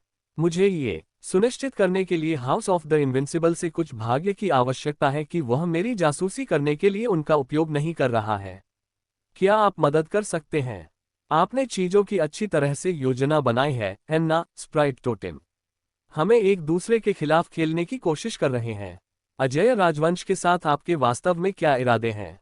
हम यहाँ एक ही तरफ हैं, डुगू यूनकोन। मुझे पता है कि आप अजय राजवंश के नियंत्रण के लिए लड़ रहे हैं। और मैंने सुना है कि आप असंख्य ड्रैगन मांद में गए और किसी शक्तिशाली विशेषज्ञ के शिकार हो गए जिन्होंने आपकी चीजें चुरा ली। इसके बारे में कैसे? मैं आपको आपके नुकसान की भरपाई के लिए जो कुछ भी मिला है उसका आधा हिस्सा दूंगा। मुझे पता है कि आप एक कठिन स्थिति में हैं, इसलिए अगर मैं अभी आपके अच्छे पक्ष में आ जाता हूं, तो इससे मुझे भविष्य में बहुत फायदा होगा। अच्छा विचार, स्प्राइट टोटेम। सिवाय इसके कि मैं कुछ भी नहीं चाहता जो गर्वित स्वर्ग से आता है। वह एक शातिर षड्यंत्रकारी है और वह जो भी उपहार देता है वह निश्चित रूप से एक जाल है। अच्छा, मैं इसे शुद्ध करने के लिए अजय के घर की नियति का उपयोग करूंगा। आखिरकार ऐसा नहीं है कि भाग्य आपको सीधे लाभ पहुंचाएगा। बीज भाग्य की एक धारा वेदी पर उड़ गई, जिससे तावीजों से काला धुआं ऊपर उठने लगा, जाहिरा तौर पर किसी प्रकार के वार्डिंग मंत्र से। कुछ क्षण बाद दोनों तावीज साफ हो गए। अब स्प्राइट टोटेम, आपको सेना में शामिल होने की हमारी योजना पर चर्चा करने के लिए और अधिक साम्राज्यों से संपर्क करने पर काम करने की आवश्यकता है। एक बार जब मैं पूरी तरह से ठीक हो जाता हूं, तो मैं स्प्राइट सुसु से शादी कर सकता हूं। और फिर हम अपनी योजना को गति दे सकते हैं। बेशक, बिल्कुल। स्प्राइट टोटेम ने मार्ग को बंद कर दिया, फिर अपना सिर पीछे फेंक दिया और जोर से हंसा। आह, गर्व स्वर्ग! मैंने अजय के घर की नियति का उपयोग आपके द्वारा मुझे दिए गए खजाने को साफ करने के लिए किया। आप शक्ति के उस स्तर को धता बताने के लिए पर्याप्त मजबूत नहीं हैं। अब मैं उनका सुरक्षित रूप से उपयोग कर सकता हूं। आप काफी अवसरवादी हैं, स्प्राइट टोटेम, किसी ने कहा। बेशक, ये छोटू था। यह मेंटिस का मामला था जो सिकाडा का पीछा कर रहा था, इसके पीछे के ओरियोल से अनजान था, और छोटू ओरियोल था। उस क्षण में जब अजय के घर से भाग्य ने प्राउड हेवन के उपहारों को साफ कर दिया, उसने प्राउड हेवन की आभा को महसूस किया था, फिर फीका पड़ गया था। इससे ये स्पष्ट हो गया कि प्राउड हेवन वास्तव में चला गया था। स्पष्ट रूप से, उनके पास अधिक दबाव वाले मामले थे, संभवतः महान कब्रिस्तान और राजा अमर कातिलों पर उनका काम। इसके अलावा, प्राउड हेवन उस प्रकार का व्यक्ति था जिसके पास अपनी बैकअप योजनाओं के लिए बैकअप योजनाएं होंगी। ऐसा कोई तरीका नहीं था कि हाउस ऑफ द इनविंसिबल की नियति ने वास्तव में स्वर्ग दफन भगवान की गोली को उन सभी चीजों से साफ कर दिया था जो गर्वित स्वर्ग ने उनमें छिपा हुआ था। तुम कौन हो? स्प्राइट टोटेम ने कहा, और जैसे ही उसने अपने पैरों पर गोली मारी, उसने अपने साम्राज्य की नियति पर गहराई से ध्यान आकर्षित किया। यहां तक कि प्राउड हेवन को भी उसके एहसास के बिना अंदर नहीं जाना चाहिए था, फिर भी छोटू बस अंदर टहल रहा था। इसने सम्राट को आश्चर्यचकित कर दिया कि क्या वह वास्तव में आधा रथ विशेषज्ञ था। लेकिन आधे रथ किए गए विशेषज्ञ को नुकसान पहुंचाने के लिए अंदर आने की आवश्यकता नहीं होगी। वह साम्राज्य के बाहर से अपना हाथ लहरा सकता था और बिना किसी प्रयास के उसे अपनी आस्तीन में चूस सकता था। मैं वह व्यक्ति हूं जिसे प्राउड हेवन ने अभी देखने के लिए कहा था। भाग्यहीन व्यक्ति। उसने ऋषि ग्रेल की अपनी प्रति प्रकट करने के लिए अपना हाथ बढ़ाया, जो लगभग एक पेड़ की तरह दिखता था। इसकी पत्तियां हरी रोशनी के साथ बढ़ रही थी, जो आसपास के साम्राज्य में महत्वपूर्ण ऊर्जा का सही अभिशाप था। स्प्राइटली ऋषि ग्रेल, स्प्राइट टोटेम ने कहा, उसकी आंखों में भ्रम। हाँ, यह है। खैर, यह एक प्रति है, लेकिन अपने साम्राज्य की नियति को नियंत्रण में रखना एकदम सही बात है। इसलिए मुझसे लड़ने की कोशिश करना बेकार होगा। तुम यहाँ क्या कर रहे हो? स्प्राइट टोटेम ने कहा। वह एक घाघ विशेषज्ञ और एक अनुभवी नेता थे, इसलिए वह शांत रह रहे थे। कुछ नहीं, आप देखिए, स्प्राइट सुसु और मैं एक समझौते पर आए हैं। वह अपने दिव्य अधिकार का उपयोग करने जा रही है कि वह सभी स्प्राइट फोक को अपने पास बुलाए, उसे अपना शाही अधिकार दे और उसे वास्तव में एक भव्य साम्राज्य बनाने की अनुमति दे।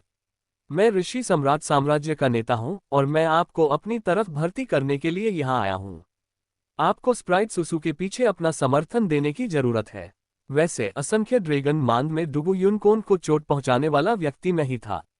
मैंने ड्रैगनफोक पर विजय प्राप्त की और भगवान की दुनिया में चौथी प्रमुख शक्ति बनाने की प्रक्रिया में हूं। इसलिए दोनों पक्षों को एक दूसरे से खेलने की कोशिश करने की अपनी योजना के बारे में भूल जाए। मेरे साथ जुड़ें। आपके पास यही एकमात्र वास्तविक विकल्प है। आप स्प्राइट टोटेम का दिल धड़क रहा था क्योंकि उसे एहसास हुआ कि वह वास्तव में एक खतरनाक प्रतिद्वंद्वी का सामना कर रहा था, जो कोई भी ड्रैगनफोक को जीत सकता था और एक नया राज्य ढूंढ सकता था। इस प्रक्रिया में डुगु यूनिकॉर्न को घायल कर सकता था। वह स्पष्ट रूप से दुर्जय था। और यह सच था कि हाल ही में असंख्य ड्रैगन मांद के गायब होने की खबर फैली थी। आपका निर्णय क्या है? छोटू उसी कुर्सी पर बैठ गया जिस पर प्राउड हेवन कुछ क्षण पहले बैठा था। मैं धैर्यवान हूं, इसलिए मैं आपके लिए चीजों के बारे में सोचने का इंतजार कर सकता हूं। देखो, मैं उसी कुर्सी पर बैठा हूं, प्राउड हेवन बस बैठा था। मुझे पता है कि उसके पास एक अच्छा साधना आधार है, लेकिन मेरा बेहतर है। इसलिए मैं सुझाव दूंगा कि आप मुझे अपमानित करने से बचे जैसे आपने उसे अपमानित करने से परहेज किया था। तुम छोटू हो, आप चौथे साम्राज्य को खोजने की कोशिश करने के लिए महत्वाकांक्षी और कुशल दोनों हैं। और आपने असंख्य ड्रैगन मांद पर भी विजय प्राप्त की। दुर्भाग्य से ये पर्याप्त नहीं होने वाला है। यहाँ तक कि अगर आप स्प्राइटफोक को अपने पक्ष में कर लेते हैं, तो यह अन्य 3 राजवंशों से निपटने के लिए पर्याप्त नहीं होगा। मत भूलो, वे शक्ति का त्रिपक्षीय संतुलन बनाते हैं। यदि आप एक और राजवंश बनाते हैं, तो वे आपको कुचलने के लिए सेना में शामिल हो जाएंगे। जाहिर है, वह समय खरीदने की कोशिश कर रहा था। क्या आप नहीं जानते, प्रशासन की अपनी तकनीकों के साथ मैं एक साम्राज्य की नियति को 10 गुना बढ़ा सकता हूं। आपको लगता है कि आपका भाग्य यहां प्रभावशाली है। मैं जो बता सकता हूं, वह वास्तव में शुद्ध से बहुत दूर है। अफसोस की बात है कि इसे सुधारने के लिए आप कुछ नहीं कर सकते, लेकिन मैं कर सकता हूं। वह बाहर पहुंचा और स्वर्ग दफन भगवान की गोली ले ली, जो एक मुट्ठी के आकार की चट्टान की तरह लग रही थी, जो अविश्वसनीय शक्ति के साथ स्पंदित हो रही थी। आप गंभीर हैं, है ना? उस स्थिति में मैं आपके साथ जुड़ूंगा। मैं इसकी सार्वजनिक रूप से घोषणा भी करूंगा। जैसे ही शब्द उसके मुंह से निकले, वह पीछे की ओर झुक गया, फिर शक्ति के विस्फोट में छोटू की ओर बढ़ गया। दहाड़। हालांकि जो उससे मिला वह गैपिंग माओ के साथ एक विशाल आदिम अराजकता वाला बुजुर्ग सांप था। इससे पहले कि वह प्रतिक्रिया दे पाता, उसे निगल लिया गया। राजा स्वर्ग भक्षक। छोटू स्प्राइट टोटेम के अप्रत्याशित हमले की प्रतीक्षा कर रहा था। वह आदमी अंदर से विश्वासघाती था और वह ऐसा व्यक्ति भी था जो हताश चाल पर सब कुछ दांव पर लगा देगा। उसके लिए दुख की बात है कि वह छोटू के षड्यंत्र में फंस गया था। राजा स्वर्ग भक्षक के तावीज़ों को पूरी तरह से आत्मसात करने के बाद वह अनिवार्य रूप से राजा स्वर्ग भक्षक में बदल गया था। जब वह पूरी तरह से बाहर गया, तो वह स्वयं राजा स्वर्ग भक्षक जितना लगभग 1/3 मजबूत था, और जब आपने गॉडमेमथ के राजा के सुनहरे खून में जोड़ा, तो वह और भी अधिक ऊंचाइयों तक पहुंच सकता था। और इसका उल्लेख नहीं किया गया था कि उसने राजा स्वर्ग भक्षक का वास्तविक सिर ले लिया था।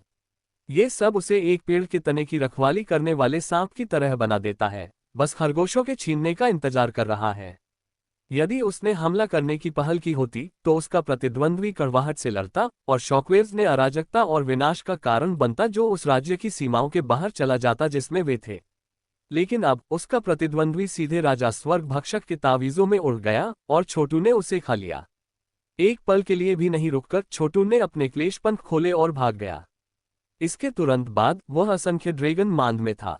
छींटा। अपना मुंह चौड़ा खोलते हुए उसने स्प्राइट टोटेम को थूक दिया। इससे पहले कि वह आदमी अपना असर पा पाता, छोटू ने अपना हाथ उसके सिर पर जकड़ लिया और गॉड लीजन सील की शक्ति को उजागर किया, जिससे उसके विचारों और आत्मा पर नियंत्रण हो गया।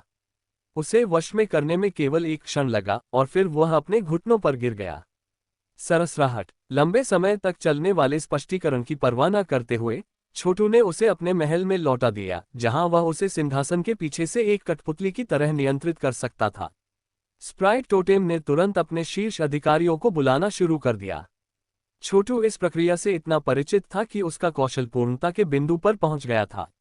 ये ठीक उसी तरह था जैसे उसने असंख्य ड्रैगन मांद पर कब्जा कर लिया था। इसके अलावा स्प्राइट टोटेम एक सम्राट था जिसे बहुत सम्मान और अधिकार प्राप्त था। ड्रैगन फोक के विपरीत उनके अधीनस्थों को आदेश जारी करना बहुत आसान था, जिसमें अनगिनत जनरल हमेशा अंतहीन झगड़ते थे। स्प्राइट टोटेम एक प्रकार का शासक था जो निष्पादन के साथ अवज्ञा को दंडित करेगा। उन्होंने सशस्त्र बलों के सभी वरिष्ठ अधिकारियों को बुलाया और इससे पहले कि वे जानते कि क्या हो रहा है, उन्होंने खुद को एक जादू के गठन में चूसा और असंख्य ड्रैगन मांद में भेज दिया। अधीनता की प्रक्रिया तेजी से चली और वे 1 घंटे से भी अधिक समय में वापस आ गए। सेना के नियंत्रण में होने के बाद अधिकारियों के सदस्यों को बुलाया गया और अपने अधीन कर लिया गया। यह एक स्नोबॉल प्रभाव था जो लगभग 6 घंटे बाद ही समाप्त हुआ, जिसमें नेतृत्व के हजारों सदस्य सभी अपने अधीन हो गए। इससे पहले कि कोई जानता कि क्या हुआ था, एक नया नेता था। अधीनस्थों को अंधेरे में रखा गया था, जिसमें सेना के सामान्य सैनिक और निम्न स्तर के प्रशासक शामिल थे। उनमें से कोई भी नहीं जानता था कि एक बड़ा परिवर्तन हुआ है और उनका वास्तविक नेता अब छोटू नाम का कोई व्यक्ति था। इसके बाद छोटू ने उन संसाधनों को वितरित किया जो प्राउड हेवन ने दिए थे, जिसमें सभी प्रकार की औषधीय गोलियां, जादुई खजाने, प्रीहेवन दवाएं, अयस्क और यहां तक कि गॉर्डनोट भी शामिल थे। यह एक ऐसा संग्रह था जो निश्चित रूप से उनके साम्राज्य में अपार विकास को बढ़ावा देगा। हालांकि सभी शीर्ष नेता अब छोटू के नियंत्रण में कठपुतलियों के रूप में थे, लेकिन उनकी प्रशासनिक क्षमताएं पहले ही कई गुना बढ़ चुकी थीं। आखिरकार नेतृत्व क्षमता का वास्तव में खेती के आधार से कोई लेना देना नहीं था। साम्राज्य एक बड़ी क्रांति का अनुभव कर रहा था। आमतौर पर प्रतिस्पर्धी हित समूह होंगे जिन्होंने क्रांति में भाग लिया, जिससे चीजें बहुत कठिन हो गईं। पूरे साम्राज्य को अराजकता में झोंके बिना एक सम्राट को पदच्युत करना आमतौर पर आसान नहीं था। लेकिन छोटू के पास नेतृत्व पर पूर्ण नियंत्रण था और इस प्रकार वह ऐसी सभी समस्याओं को दूर करने में सक्षम था। हित समूह ढह गए और सरकार की शक्ति बढ़ गई। यहाँ तक कि आम लोग भी आने वाले दिनों में भाग्य में नाटकीय परिवर्तनों को महसूस कर सकते थे। भ्रष्ट अधिकारियों को हटाया जा रहा था और राष्ट्रीय भंडारों को साफ किया जा रहा था। संसाधनों को उचित स्थानों पर आवंटित किया जा रहा था। एक साम्राज्य के साथ होने वाली सबसे बुरी चीजों में से एक ये होगी कि उसके संसाधनों को बर्बाद कर दिया जाए, जिसमें धन प्रतिभा को तैयार करने के लिए उपयोग किए जाने के बजाय भंडारण में ढल जाएगा। अब एक तूफान साम्राज्य को हिला रहा था क्योंकि छोटू ने यह सुनिश्चित किया कि सभी संसाधन पूरी तरह से लाए और वितरित किए जाएं। पूरे साम्राज्य को जीवन शक्ति से ओतप्रोत होने में लगभग कोई समय नहीं लगा। कुछ ही दिनों में भाग्य में 10 गुना सुधार हुआ और कानून का जाल बहुत मजबूत और अधिक प्रभावी हो गया। क्रांति ने साम्राज्य को ऊपर से नीचे तक बहा दिया था और सब कुछ अलग था। सरकार चलाने की क्षमता के मामले में कोई भी छोटू से ऊपर नहीं हो सकता था। आखिरकार उनकी क्षमता पूरे इतिहास में अनगिनत सभ्यताओं के संयुक्त अनुभवों से आए है, जिसमें सभी असंख्य क्रांतियां भी शामिल हैं। वह जो भी सरकार चलाए उसे भाग्य में भारी वृद्धि का अनुभव होगा। कुछ ही दिनों में स्प्राइट फोक के अन्य प्रमुख साम्राज्यों ने इस बात पर ध्यान दिया था कि क्या हो रहा था और वे चौंक गए। बेशक उन्हें पता नहीं था कि क्या हुआ था, वे बस इतना जानते थे कि कुछ ही दिनों में टोटेम साम्राज्य ने एक नाटकीय परिवर्तन का अनुभव किया था। उनमें से अधिकांश ने मान लिया कि टोटेम साम्राज्य ने गुप्त रूप से प्रमुख संप्रदायों में से एक का समर्थन हासिल कर लिया था और तुरंत उन सभी ने कार्रवाई का हिस्सा पाने के तरीकों पर विचार करना शुरू कर दिया। जैसा कि यह निकला वो तब था जब सम्राट स्प्राइट टोटेम ने स्प्राइट फोक के प्रमुख साम्राज्यों को निमंत्रण भेजा, ये कहते हुए कि उन्हें संसाधनों की भारी आमद से लाभ हुआ है और वह एक गठबंधन बनाने पर चर्चा करना चाहते हैं। बिना किसी हिचकिचाहट के अन्य सम्राटों ने निमंत्रण स्वीकार कर लिया। जैसे ही बैठक शुरू हुई और इससे पहले कि कोई भी भाग्य और संसाधनों को विभाजित करने के बारे में कोई सुझाव दे पाता, छोटू ने अपना कदम उठाया। उन्होंने अविश्वसनीय गति से काम किया, इसलिए इस तथ्य के बावजूद कि सभी सम्राट 10 अरब से अधिक के मानसिक पैमाने के विशेषज्ञ थे, उनके आदेश पर विशाल भाग्य के साथ वे अभी भी लगभग शक्तिहीन थे। पलक झपकते ही उसने 5 प्रमुख स्प्राइट फोक सम्राटों को अपने अधीन कर लिया, जिन्हें उन्होंने अपने अधीनस्थों को भी अपने अधीन करने के लिए बुलाने के लिए वापस भेज दिया। यह इस तरह से था कि लगभग 10 दिनों में छोटू ने 5 साम्राज्यों पर कब्जा कर लिया, जिन्हें उन्होंने सुनिश्चित किया कि टेलीपोर्टेशन पोर्टल के माध्यम से जुड़े हुए थे, जिससे एक एकीकृत गठबंधन बन गया था। टोटेम साम्राज्य सहित अब उसके पूर्ण और पूर्ण नियंत्रण में 6 स्प्राइट फोक साम्राज्य थे। बेशक उन 6 साम्राज्यों की नियति पहले से कहीं अधिक ऊंची ऊंचाइयों पर पहुंच रही थी। साम्राज्यों के बाहर कोई नहीं जानता था कि क्या हो रहा है। हालांकि अंदर सभी शीर्ष अधिकारी और महत्वपूर्ण लोग छोटू के निर्देशों के अनुसार एक साथ काम कर रहे थे। एक महीने बाद 6 साम्राज्यों के सभी लोगों को पता चल गया कि एक आधिकारिक घोषणा आ रही है। स्प्राइट फोक के सभी अपने लोगों के भगवान की दुनिया में सबसे शक्तिशाली समूह बनने की संभावना से उत्साहित थे। एक विशेष दिन पर छोटू ने देखा कि 6 साम्राज्यों की नियति एक साथ आ गई, जिससे ऊर्जा का एक स्तंभ बन गया जो एक विशाल पेड़ जैसा दिखता था। ये भाग्य का एक स्तर था जो उसके ड्रैगन साम्राज्य के लगभग 1/3 के बराबर था। और ये 6 स्प्राइट फोक साम्राज्य सामान्य रूप से स्प्राइट फोक की पेशकश की सतह पर केवल एक खरोंच थे। छोटू सटीक भाग्य मूल्यांकन की गणना करने के लिए भी इच्छुक नहीं था। प्रक्रिया पूरी होने के बाद उन्होंने एक बैठक बुलाई जिसमें उन्होंने घोषणा की कि 6 साम्राज्यों के सभी प्रमुख नेता यात्रा करेंगे। बीत चुके महीने के दौरान यांग सुसु ने बहुत कुछ हासिल किया था और अपनी तैयारी पूरी कर ली थी। स्प्राइट फोक के लोग, उसने घोषणा की, हमारे पास पहले से ही 6 प्रमुख साम्राज्य हैं जिन्होंने मेरे और मेरे ग्रैंड सेज मोनार्क स्प्राइट फोक साम्राज्य के प्रति वफादारी की शपथ ली है। मैं इसके द्वारा सभी स्प्राइट फोक को आमंत्रित करता हूं, चाहे आप भगवान की दुनिया में कहीं भी हो, हमारे साथ जुड़ने के लिए। भविष्य में हमारे लोग फिर कभी खंडित नहीं होंगे। हम एकजुट होंगे और देवता की दुनिया में प्रमुखता प्राप्त करने के लिए स्प्राइटली ऋषि ग्रेल की इच्छा का पालन करेंगे। विशाल स्प्राइटली गॉड टेम्पल लोगों के समुद्र से भरा हुआ था। वे सबसे महत्वपूर्ण और प्रभावशाली स्प्राइट फोक थे और वे अपने लोगों के सबसे महत्वपूर्ण मंदिर में एकत्र हुए थे। ये वह जगह थी जहां स्प्राइटली सेज ग्रेल को मूल रूप से रखा गया था और इस तरह ये सबसे पवित्र स्थान था जो आदिम काल से अस्तित्व में था। भगवान की दुनिया में अनगिनत स्प्राइट फोक इस दिशा में देखेंगे और स्प्राइटली ऋषि ग्रेल पर नजर रखने के लिए तरसेंगे, चाहे इसमें कितनी भी लंबी और खतरनाक यात्रा क्यों न हो। और अधिकांश स्प्राइट फोक मौत को चुनौती देने के लिए कुछ भी करेंगे यदि उन्होंने अभी तक तीर्थयात्रा नहीं की थी। मंदिर स्प्राइट फोक के भीतर एक स्वतंत्र इकाई के रूप में मौजूद था और लगभग अपने स्वयं के एक साम्राज्य की तरह था। हालांकि वहां केवल पुजारी थे, कोई आम आदमी नहीं था, और उनके द्वारा एकत्र किए गए बलिदान संसाधन कई अन्य साम्राज्यों से आए थे जो मौजूद थे। मुट्ठी भर उच्च पदस्थ पुजारियों के पास अपार शक्ति और प्रभाव था। तकनीकी रूप से स्प्राइट सुसु को उन सभी का नेता माना जाता था, लेकिन सच्चाई ये थी कि मूल रूप से उसके पास केवल कुछ पुजारियों की वफादारी थी। हालांकि 28 ड्रैगनफॉक विशेषज्ञों की मदद से और ऋषि ग्रेल की अपनी कमान से उसने पूरे पुरोहिती को अपने नियंत्रण में ला लिया था। अब उसके पास मंदिर और उसके साथ आने वाले सभी दिव्य अधिकार का पूरा नियंत्रण था। इस बीच छोटू ने 6 शीर्ष साम्राज्यों को अपने अधीन कर लिया था, जिसका अर्थ था कि वह अब शाही अधिकार से भी लाभान्वित हो रही थी। ये पहले से ही निकट और दूर के स्प्राइट फोक के बीच सनसनी पैदा कर रहा था। वह दिन आ गया था जिसमें यांग सुसु आधिकारिक तौर पर दिव्य और शाही अधिकारियों को संयोजित करने की योजना बना रहा था। 6 साम्राज्यों के लाखों उच्च पदस्थ सदस्य उपस्थित थे और अनगिनत पुजारी और पुजारिन प्रार्थना कर रहे थे। इस बीच यांग सुसु एक सिंहासन पर बैठ गई, ऋषि ग्रिल उसके सिर के ऊपर तैर रहा था। कब्र के भीतर से एक पेड़ उगाया जो स्वर्ग को स्पष्ट करने के लिए फैल गया और स्प्राइट फोक पर चमकदार ऋषि प्रकाश डाल रहा था। फ्लेम किंग यांग सुसु 28 ड्रैगनफॉक कुलपति थे जो उसे अतिरिक्त शक्ति से भर रहे थे, जिसने उसे ऋषि ग्रिल को और भी बड़े स्तर तक उत्प्रेरित करने की अनुमति दी। आखिरकार उन 28 ड्रैगनफॉक की संयुक्त शक्ति को प्राउड हेवन के बाद दूसरा माना जा सकता है। उपस्थित हर कोई कब्र की भव्यता और शक्ति को महसूस कर सकता था। जब उन्होंने इसे देखा तो उनकी आंखें उत्साह के आंसुओं से भर गईं और महसूस किया कि स्प्राइट फोक के कायाकल्प होने का समय आ गया है। 6 प्रमुख साम्राज्यों के सदस्यों के अलावा अनगिनत अन्य छोटे साम्राज्यों के प्रतिनिधि भी थे। घटनाओं की प्रवृत्ति को देखकर और यह जानते हुए कि वे इसे बदलने के लिए कुछ नहीं कर सकते, वे इसमें शामिल होने आए थे। 6 प्रमुख साम्राज्यों के एकजुट होने के साथ छोटे राष्ट्र क्या कर सकते थे, ये देखकर कि सभी तैयारियां हो चुकी हैं, यांग सुसु अपने पैरों पर खड़ी हो गई और कहा, मैं इसके द्वारा ग्रैंड सेज मोनार्क स्प्राइट फोक साम्राज्य की स्थापना की घोषणा करता हूं।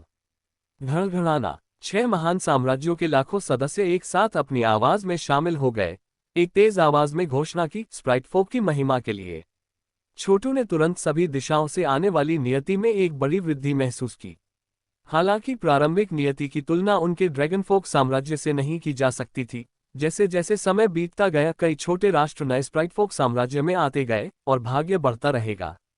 ऋषि सम्राट मजिस्ट्रेट 10 मिलियन ऋषि सम्राट मजिस्ट्रेटों ने घटनास्थल पर बाढ़ लदी, जिससे विभिन्न छोटे देशों के नेताओं को बहुत झटका लगा। ये ट्रॉल सैनिक ऋषि ग्रेल द्वारा प्रदान किए गए हैं। यांग सुसु ने घोषणा की। उन्होंने कहा, इस सेना के साथ कोई भी हमारे साम्राज्य को नुकसान पहुंचाने के लिए कुछ नहीं कर सकता। आज से ये ट्रल्स किसी भी स्प्राइट फोक की वफादारी को स्वीकार करने वाले होंगे जो हमारे साथ जुड़ना चाहते हैं। 10 मिलियन ऋषि सम्राट मजिस्ट्रेटों ने लगभग अजेय बल के लिए बनाया था। उन्हें पहले ड्रैगन साम्राज्य को नियंत्रण में लाने का काम सौंपा गया था। वह कार्य पूरा हो गया था और राज्य अब शांति और शांति की स्थिति में मौजूद था। अभी के लिए यह मजिस्ट्रेटों के हस्तक्षेप के बिना कुछ 100 वर्षों तक खुद पर शासन कर सकता है। और स्प्राइट फोक साम्राज्य को अब निश्चित रूप से उनकी मदद की जरूरत थी। छोटू ने ड्रैगन फोक को स्प्राइट फोक क्षेत्रों में लाने और कुछ स्प्राइट फोक को असंख्य ड्रैगन मांद में ले जाने की भी योजना बनाई। धीरे धीरे दोनों लोगों को एक और भी बड़े साम्राज्य में एकीकृत किया।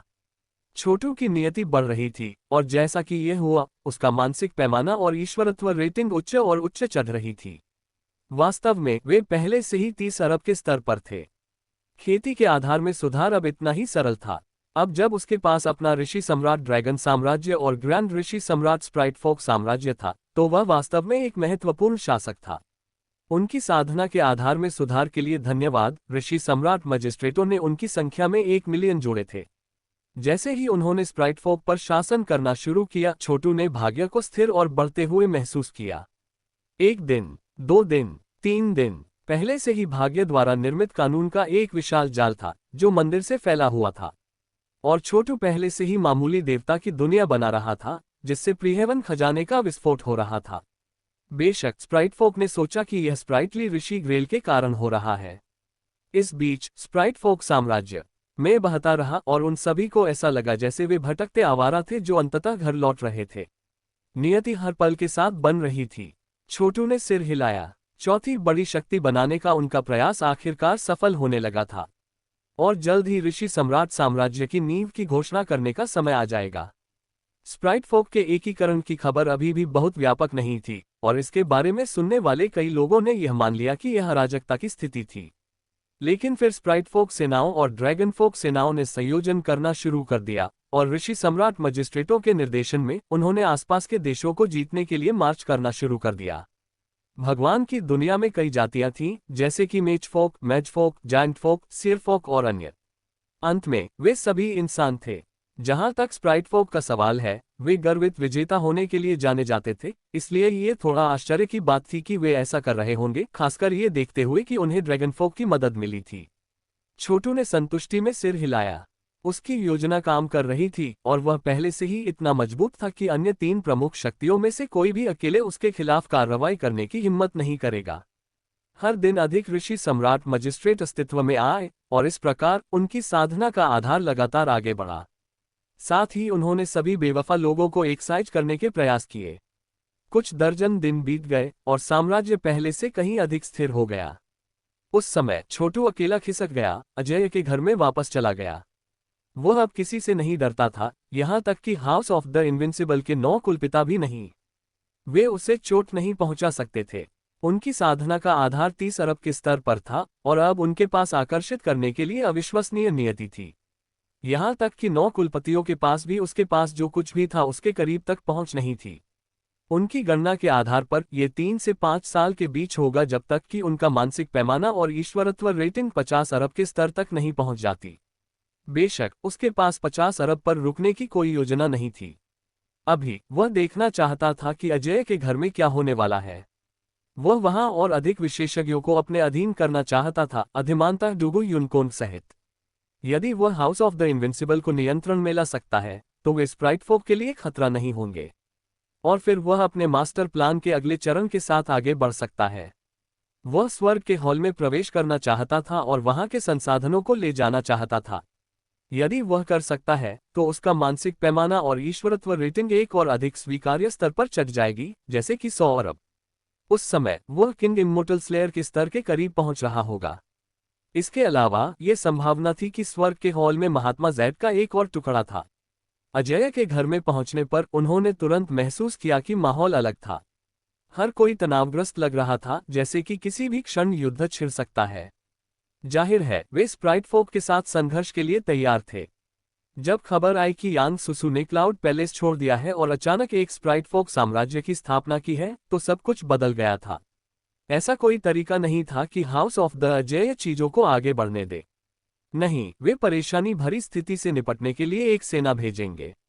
डुगू होंग, मुझे ड्यूक 9 काल्ड्रॉन देखने ले चलो, छोटू ने आदेश दिया। डुगू होंग ने अनुपालन करने में संकोच नहीं किया और उन दोनों ने हाउस ऑफ द इनविंसिबल की गहराई में उड़ान भरी। वह वर्तमान में एक बहुत ही तनावपूर्ण बैठक के बीच में थे जो पहले से ही कई दिनों से चल रही थी। एक बार जब छोटू ने खुद की घोषणा की तो उसे अंदर बुलाया गया। जल्दी से अंदर जाकर उसने देखा कि बैठक के लिए हजारों शीर्ष विशेषज्ञ एकत्र हुए थे। वे सभी 10 या अधिक भूमि वाले वायसराय थे। वे सभी ड्यूक 9 काल्ड्रॉन और उनके जैसे अन्य शीर्ष हस्तियों द्वारा दिए जा रहे निर्देशों को सम्मानपूर्वक सुन रहे थे। जाहिर है, वे लोग ही थे जिन्होंने संप्रदाय में प्रमुख हित समूहों का नेतृत्व किया था। यह एक छोटी सी बैठक थी और 10 अरब के मानसिक पैमाने पर कोई भी मौजूद नहीं था। उपस्थित हजारों लोग 10 या उससे अधिक भूमि वाले सभी वायसराय थे, लेकिन छोटू के लिए वे कुछ भी नहीं थे। आखिरकार अजेय राजवंश में वायसराय की गिनती शाश्वत रेत की तरह होती थी। देवियों और सज्जनों, ड्यूक 9 काल्ड्रॉन ने जोर से कहा, एक बड़ी घटना चल रही है। हम नेता वर्तमान में इस बात पर विचार कर रहे हैं कि स्प्राइट फोक पर युद्ध कैसे छेड़ा जाए। आप सभी को अधिक से अधिक संसाधनों का उत्पादन करने के लिए अपने नियंत्रण वाली भूमि पर दबाव डालने की आवश्यकता है। एक बार युद्ध शुरू होने के बाद आपको स्थिर योगदान प्रदान करने की आवश्यकता होगी। जैसा कि आप सभी जानते हैं कि शांति के समय हमारा अजेय राजवंश ढीला रहता है, लेकिन जब युद्ध आता है तो हम बिजली की तरह प्रहार करते हैं और दुश्मन को कुचल देते हैं। हम स्प्राइट फोक साम्राज्य को जमीन पर गिराने जा रहे हैं। यह अविश्वसनीय है कि उनकी नीच राजकुमारी अजेय राजवंश की गरिमा का अपमान करते हुए सहमत विवाह से भाग गई। हम इस तरह के व्यवहार को बर्दाश्त नहीं करेंगे। छोटू ने कुछ नहीं कहा, लेकिन उसकी निगाहें बहुत तेज हो गईं। अचानक एक सुनहरा तूफान आया और सभी को ऐसा लगा जैसे वे अपनी आत्मा तक घुट रहे हैं या देवताओं की भीड़ द्वारा निगल लिए जा रहे हैं। कुछ क्षण बाद सभी वायसराय को अधीन कर लिया गया, जैसा कि ड्यूक 9 काल्ड्रॉन था। हर कोई नशे में जैसे चक्कर मार रहा हो। आप सभी को तुरंत खारिज कर दिया जाता है, छोटू ने विचार प्रक्षेपण के माध्यम से कहा। जवाब में वायसराय सभी अचंभे में पड़ गए। आगे बढ़ते हुए वे गुप्त रूप से अपने सभी संसाधनों को इकट्ठा करने के लिए तैयार होंगे और एक पल की सूचना पर ऋषि सम्राट साम्राज्य में चले जाएंगे। ड्यूक को भी इसी तरह के आदेश दिए गए और वे चले गए। जब से छोटू ने सभ्यता के क्रूजर को अपने मस्तिष्क के रूप में लिया, तब से उसके लिए उन अनगिनत व्यक्तियों के विचारों की निगरानी करना संभव था जिन्हें उन्होंने किसी भी महत्वपूर्ण विचार को याद करने के जोखिम के बिना अपने अधीन कर लिया था। जल्द ही केवल ड्यूक 9 काल्ड्रॉन ही पीछे रह गए। आगे बढ़ते हुए छोटू ने शांत स्वर में कहा, मुझे अपने प्रत्यक्ष श्रेष्ठ को देखने के लिए ले चलो। मैं कन्फ्यूशियस गुट से सभी भव्य एक सार्क को छीनना चाहता हूँ। हाउस ऑफ द इनविंसिबल के सच्चे शासक का मानसिक पैमाना 10 अरब है। आप लोग सिर्फ मध्यम प्रबंधन हैं। मुझे विश्वास नहीं हो रहा है कि आप इस सब के पीछे हैं, ड्यूक 9 काल्ड्रॉन ने कड़वाहट से कहा। बेशक वह पराधीन था, इसलिए वह वापस लड़ने के लिए कुछ नहीं कर सकता था। आपने स्प्राइट फोक साम्राज्य और ड्रैगन फोक साम्राज्य की स्थापना की। ये सही है, ड्यूक 9 काल्ड्रॉन। लोगों के इतने बड़े समूह को अपने अधीन करने के बाद छोटू अजय के घर से भाग्य को महसूस कर सकता था। मुस्कुराते हुए उन्होंने जारी रखा, मैं लोगों को अपने अधीन करना जारी रखूंगा जैसा कि मैंने यहाँ किया था। मैं अगुवाओं के उच्च सोपानों तक भी पहुंचूंगा। आखिरकार अजय का घर मेरा होगा। मैं कुछ ऐसा करने जा रहा हूं जो भगवान की दुनिया में पहले कभी नहीं किया गया है। दिल की धड़कन, ड्यूक 9 काल्ड्रॉन ने कहा, मैं इस तरह का पाप नहीं कर सकता। मुझे अजेय राजवंश द्वारा निंदा की जाएगी। बकवास काटो। ड्यूक 9 काल्ड्रॉन के विचार छोटू के नियंत्रण में थे, इसलिए उन्होंने कमर पर झुककर कहा, बेशक मिलोड। मैं आपको अपने प्रत्यक्ष श्रेष्ठ को देखने के लिए ले जाऊंगा।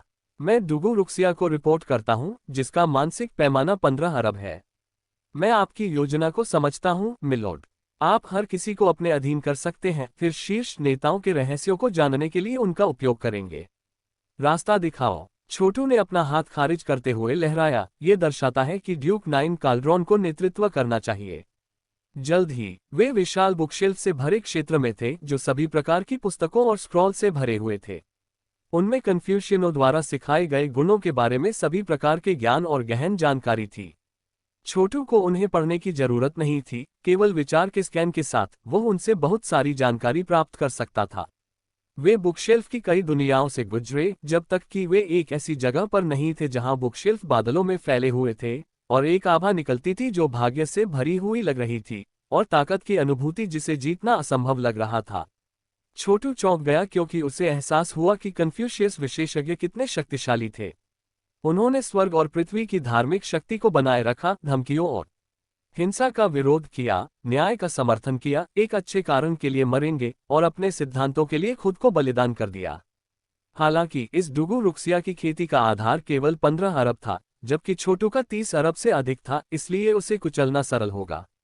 इसके अलावा पहले इतने सारे लोगों को अपने अधीन करने के बाद छोटू के पास अजय सदन की बहुत सारी नियति थी, जिससे उसे कानून के जाल पर और भी अधिक प्रभाव मिला। स्प्राइट फॉक साम्राज्य के समर्थन के साथ उसे अब किसी चीज का डर नहीं था। यदि उसे एक कठिन परिस्थिति का सामना करना पड़ता है तो वह स्वर्ग के हॉल तक पहुंचने के लिए गॉड लीजन सील का उपयोग कर सकता था। अगर उन्होंने यहां ऐसा किया तो हाउस ऑफ द इनविंसिबल को एक बड़ी आपदा का सामना करना पड़ेगा। हर बार जब उनकी खेती का आधार बढ़ता था तो गॉड लीजन सील की अधिक गहराई खुल जाती थी, और वह आश्वस्त था कि अगर वह पूरी तरह से उन पर आकर्षित करता है तो वह निश्चित रूप से स्वर्ग के हॉल में खजाने को खंगाल सकता है। हम यहाँ हैं, ड्यूक नाइन काल्ड्रॉन ने कहा, एक विशाल किताबों की अलमारी के सामने रुकते हुए। यह मैं, ड्यूक नाइन काल्ड्रॉन, यहाँ उच्च डुगू रुक्सिया के साथ दर्शकों का अनुरोध करने के लिए हूँ। मेरे एक अधीनस्थ वायसराय ने स्प्राइट फोक के बारे में जानकारी लाई है। मुझे यकीन है कि आपको ये खबर चौंकाने वाली लगेगी, इसलिए मैं उसे व्यक्तिगत रूप से विवरण देने के लिए यहाँ लाया हूँ। ओह, किसी ने आश्चर्य की आवाज में कहा।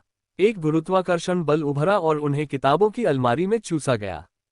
चारों ओर देखने पर छोटू ने खुद को किताबों के स्क्रॉल से घिरा हुआ देखा और ऊपर देखने पर उसने किताबों की एक दुनिया देखी। उनमें से कुछ पुस्तकें संप्रभु प्रभु की आभा से स्पंदित थीं, ये दर्शाती है कि वह उन्हें लिखने वाले व्यक्ति थे। इस सब के बीच में एक कन्फ्यूशियस बांस की पर्चियों के स्क्रॉल से पढ़ रहा था। जैसे ही उसने ऊपर देखा, एक धर्मी महान आभा ड्यूक नाइन काल्ड्रॉन और छोटू पर बस गई। ये वायसराय है। ओह, आप ही हैं जिनके पास सेवा का अच्छा रिकॉर्ड है जो पैलेस ऑफ डेस्टिनी के बाद है। आपने वास्तव में उनकी प्रगति का विरोध कैसे किया? ये वास्तव में एक अस्थायी था, ओह ऊंचा। और यह संयोग से भी था कि मुझे पता चला कि स्प्राइट फोक ड्रैगन फोक के साथ काम कर रहे हैं। उन्होंने एक विशाल साम्राज्य बनाया है और जो छाया से तार खींचता है वह केंद्रीय राजवंश से प्राउड हेवन है।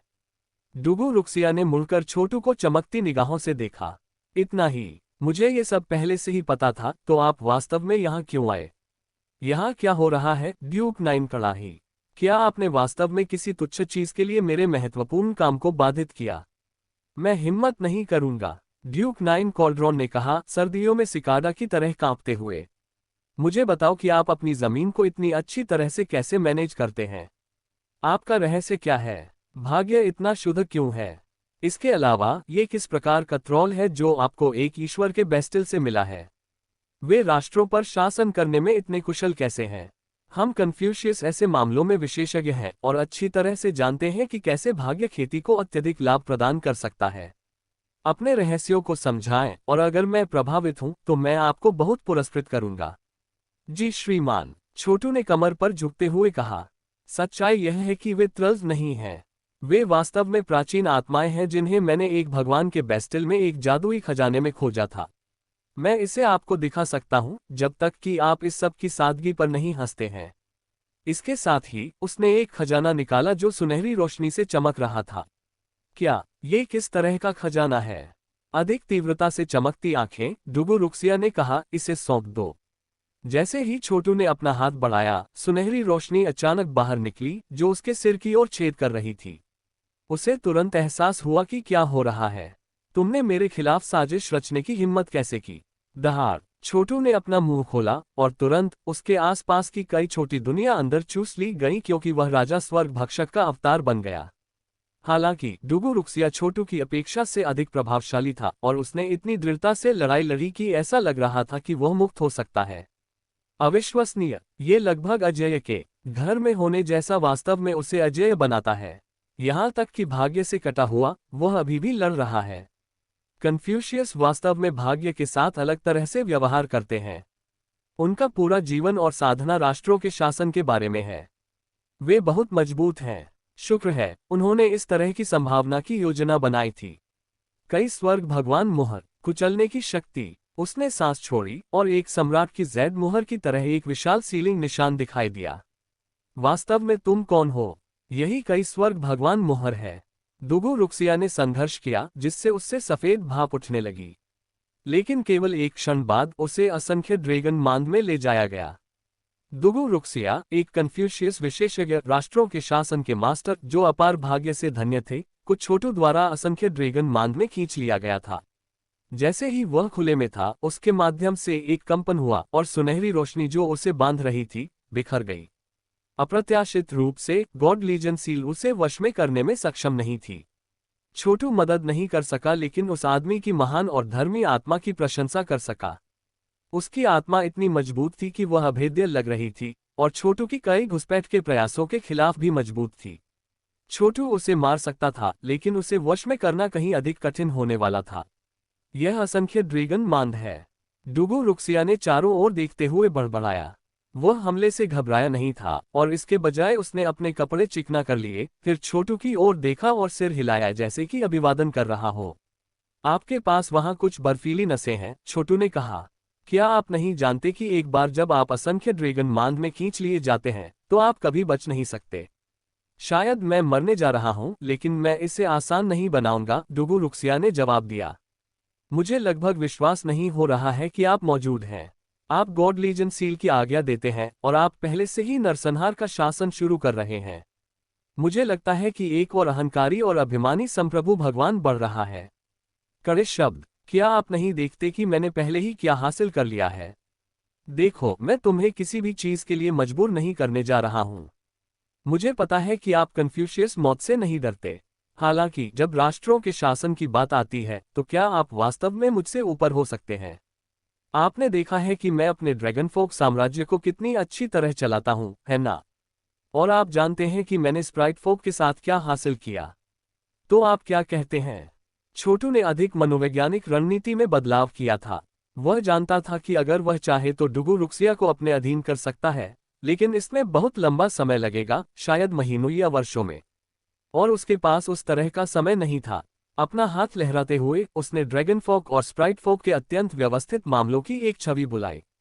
जब एक साम्राज्य काफी बड़ा हो जाता है तो वह अंततः भाग्य प्रदान करना बंद कर देता है और इसके बजाय इसे नीचे से अवशोषित कर लेता है। इसका परिणाम ये हुआ कि साम्राज्य अंततः ढह जाएगा। हालांकि स्प्राइटफोक या ड्रैगनफोक के साथ ऐसा नहीं होगा। ये देखकर डुगु रुक्सिया की अभिव्यक्ति टिमटिमा उठी। राष्ट्रों के शासन में यह एक अभूतपूर्व उपलब्धि है। अविश्वसनीय। आपको वे ट्रल्स कहाँ से मिले? वे शासन करने में इतने अच्छे क्यों हैं? वे आम सरकारी अधिकारियों की तुलना में कहीं बेहतर हैं और उन्हें किसी भाग्य की आवश्यकता नहीं है। वे मेरे ऋषि सम्राट मजिस्ट्रेट हैं। वे न केवल लगातार खुद को दोहराते हैं, बल्कि उनके पास अपार लड़ाई कौशल भी है।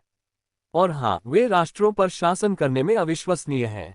मैंने उन्हें पूरे इतिहास में अनगिनत सभ्यताओं की सफलता और असफलताओं से भर दिया।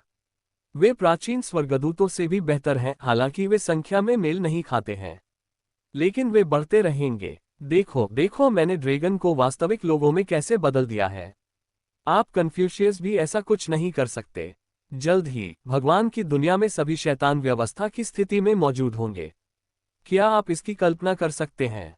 डुगु रुक्सिया की आंखें सदमे से चौड़ी हो गईं। असंख्य ड्रैगन मांद की शक्ति अजय के घर को हिलाने के लिए पर्याप्त थी, बहुत कम जब इसे स्प्राइटफोक के साथ जोड़ा गया था।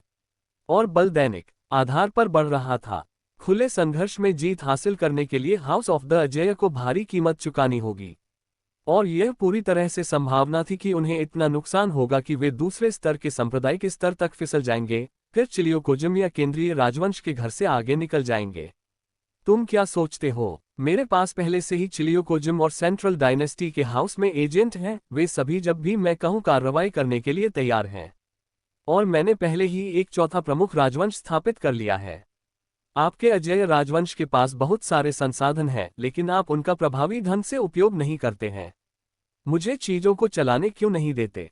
आपको अन्य दो राजवंशों को पूरी तरह से पार करने में ज्यादा समय नहीं लगेगा। मुझे ये स्वीकार करना होगा कि आप सही हैं, डुगु रुक्सिया ने उत्तर दिया। आपके शासन करने का तरीका भाग्य में एक बड़ी आमद की ओर ले जाता है, और आपके ऋषि सम्राट मजिस्ट्रेट बस भयानक हैं। वे लगभग मशीनों की तरह हैं। दुर्भाग्य से अजेय राजवंश एक स्वतंत्र इकाई है, और आप एक बाहरी व्यक्ति हैं। मुझे पता है कि आप मेरे आत्मविश्वास को हिलाने के लिए मुझे ये सब बता रहे हैं। दुर्भाग्य से ये काम नहीं करेगा। मैं बिल्कुल भी हिल नहीं रहा हूं। तुम मुझे मार सकते हो, लेकिन तुम मुझे कभी वश में नहीं करोगे। हमारे पास एक रूढ़िवादी है जिसमें बाहरी लोग हस्तक्षेप नहीं कर सकते हैं, और हम कन्फ्यूशियंस को इसके सम्मान और गरिमा को बनाए रखने का काम सौंपा गया है। क्या आप पुरानी कहावतों में विश्वास नहीं करते? एक उचित कारण को प्रचुर समर्थन प्राप्त है। भूमि गुणी की है। मुझे मत बताओ कि तुम्हें लगता है कि मेरे कार्य अच्छे नहीं हैं। मैं किसी को मारने के लिए नहीं जा रहा हूं, और मैं शासन करने में कुशल हूं।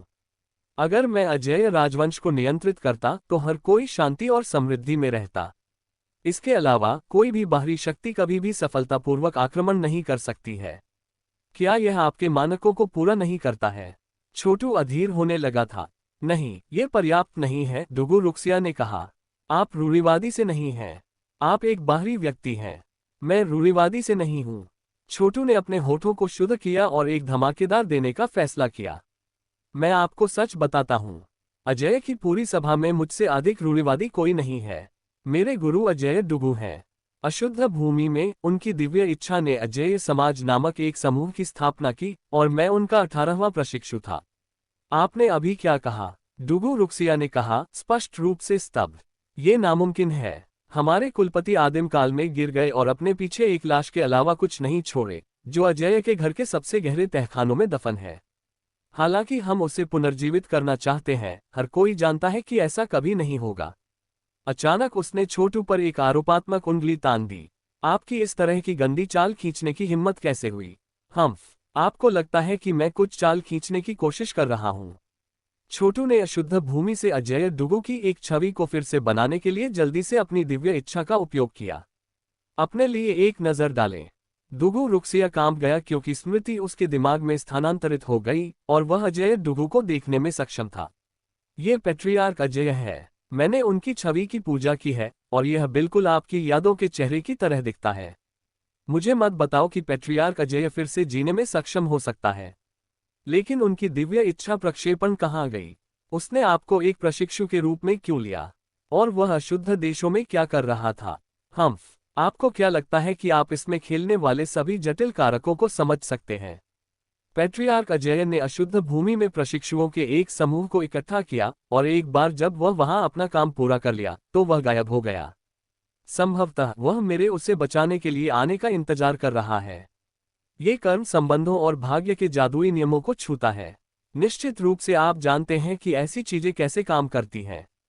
किसी भी मामले में क्या आप वास्तव में अपने स्वयं के कुलपति के मास्टर प्लान की अवहेलना करने की हिम्मत करते हैं? कभी नहीं। मैं कभी नहीं करूंगा। इस बिंदु तक डुगु रुक्सिया अपना संयम बनाए रखने में असमर्थ था। छोटू ने अपना हाथ लहराया और प्रकाश का एक सुनहरा प्रभामंडल डुगु रुक्सिया पर उतरा, जो उसके दिमाग में प्रवेश कर गया और इससे पहले कि वह समझ सके कि क्या हो रहा है, उसे अपने अधीन कर लिया। वह अपने घुटनों पर गिर गया। तुमने मुझे अपने अधीन कर लिया, उसने कहा। उसके चेहरे पर निराशा का मुखौटा था। हाँ, मैंने किया, और अब आप जानते हैं कि यह कोई चाल नहीं है। मैं वास्तव में पेट्रियार्क अजय का प्रशिक्षु हूँ। उसने मुझे खोजने के लिए निचली दुनिया में कुछ दिव्य इच्छा भेजने के लिए बहुत प्रयास किया, और अब मुझे उससे बचाना है। किसी ऐसे व्यक्ति के रूप में जो उसके प्रति वफादार है, आपको उसे बचाने का हर संभव प्रयास करना चाहिए। और सच्चाई यह है कि जबकि अजय के घर की नियति अविश्वसनीय है, ये बहुत शुद्ध नहीं है। अगर मैं इस जगह की कमान संभालता हूं और इसे नियंत्रित करने के लिए अपने ऋषि सम्राट मजिस्ट्रेट का उपयोग करता हूं, तो भाग्य अविश्वसनीय रूप से शुद्ध हो जाएगा, जिससे ये पहले की तुलना में 10 गुना मजबूत हो जाएगा। और इस तरह कुलपति को पुनर्जीवित किया जा सकता है। कुछ मायनों में तुम मेरे अधीन होकर तुम्हें अपने कर्तव्य के दायित्वों को पूरा करने में मदद मिलेगी। हालांकि छोटू को मूर्खतापूर्ण किया जा रहा था, लेकिन वह सच भी कह रहा था। उसके दिल में डुगु रुक्सिया को इसका एहसास हुआ। ठीक है, चलो वापस चलते हैं। मुझे नहीं पता था कि 10 अरब के मानसिक पैमाने के साथ एक कन्फ्यूशियस को वश में करना इतना मुश्किल होगा। आपकी आत्मा में कमजोरी को खोजने के लिए कुछ काम करना पड़ा। ऐसा लगता है कि धार्मिकता की तकनीक जो आप कन्फ्यूशियस विकसित करते हैं, वास्तव में अधिक विश्लेषण करते हैं। छोटू ने एक दरार खोल दी और वे हाउस ऑफ द इनविंसिबल में डुगू रुक्सिया के अध्ययन कक्ष में वापस आ गए। डुगू रुक्सिया की नियति छोटू में विभाजित हो गई और वह तुरंत बता सकता था कि यह वायसराय से कितना श्रेष्ठ था। यह उपसंरचना का मामला था, ठीक उसी तरह जैसे कीचड़ की तुलना सोने से की जा सकती थी। यहां तक कि मिट्टी की एक बड़ी मात्रा कभी भी सोने के एक छोटे से बराबर नहीं हो सकती है। आप वास्तव में संप्रदाय में एक महत्वपूर्ण व्यक्ति हैं, है ना? मुझे नहीं लगता कि मैं और अधिक कन्फ्यूशियनों को वश में करने में और अधिक समय बर्बाद करूंगा। आपको क्या लगता है कि मुझे आगे किसे लक्षित करना चाहिए? संप्रदाय में अन्य दो गुट सेना और भाग्य का महल हैं। बेशक सम्राट और शाही कबीला भी है, जिसका डुगू यूनकोन सदस्य है। उन्हें बहुत भाग्य मिलता है, हालांकि उनके साथ उलझना खतरनाक होगा। मेरा सुझाव है कि आप सेना से शुरुआत करें। अच्छा विचार। मुझे यकीन है कि उनके नेताओं के पास मेरे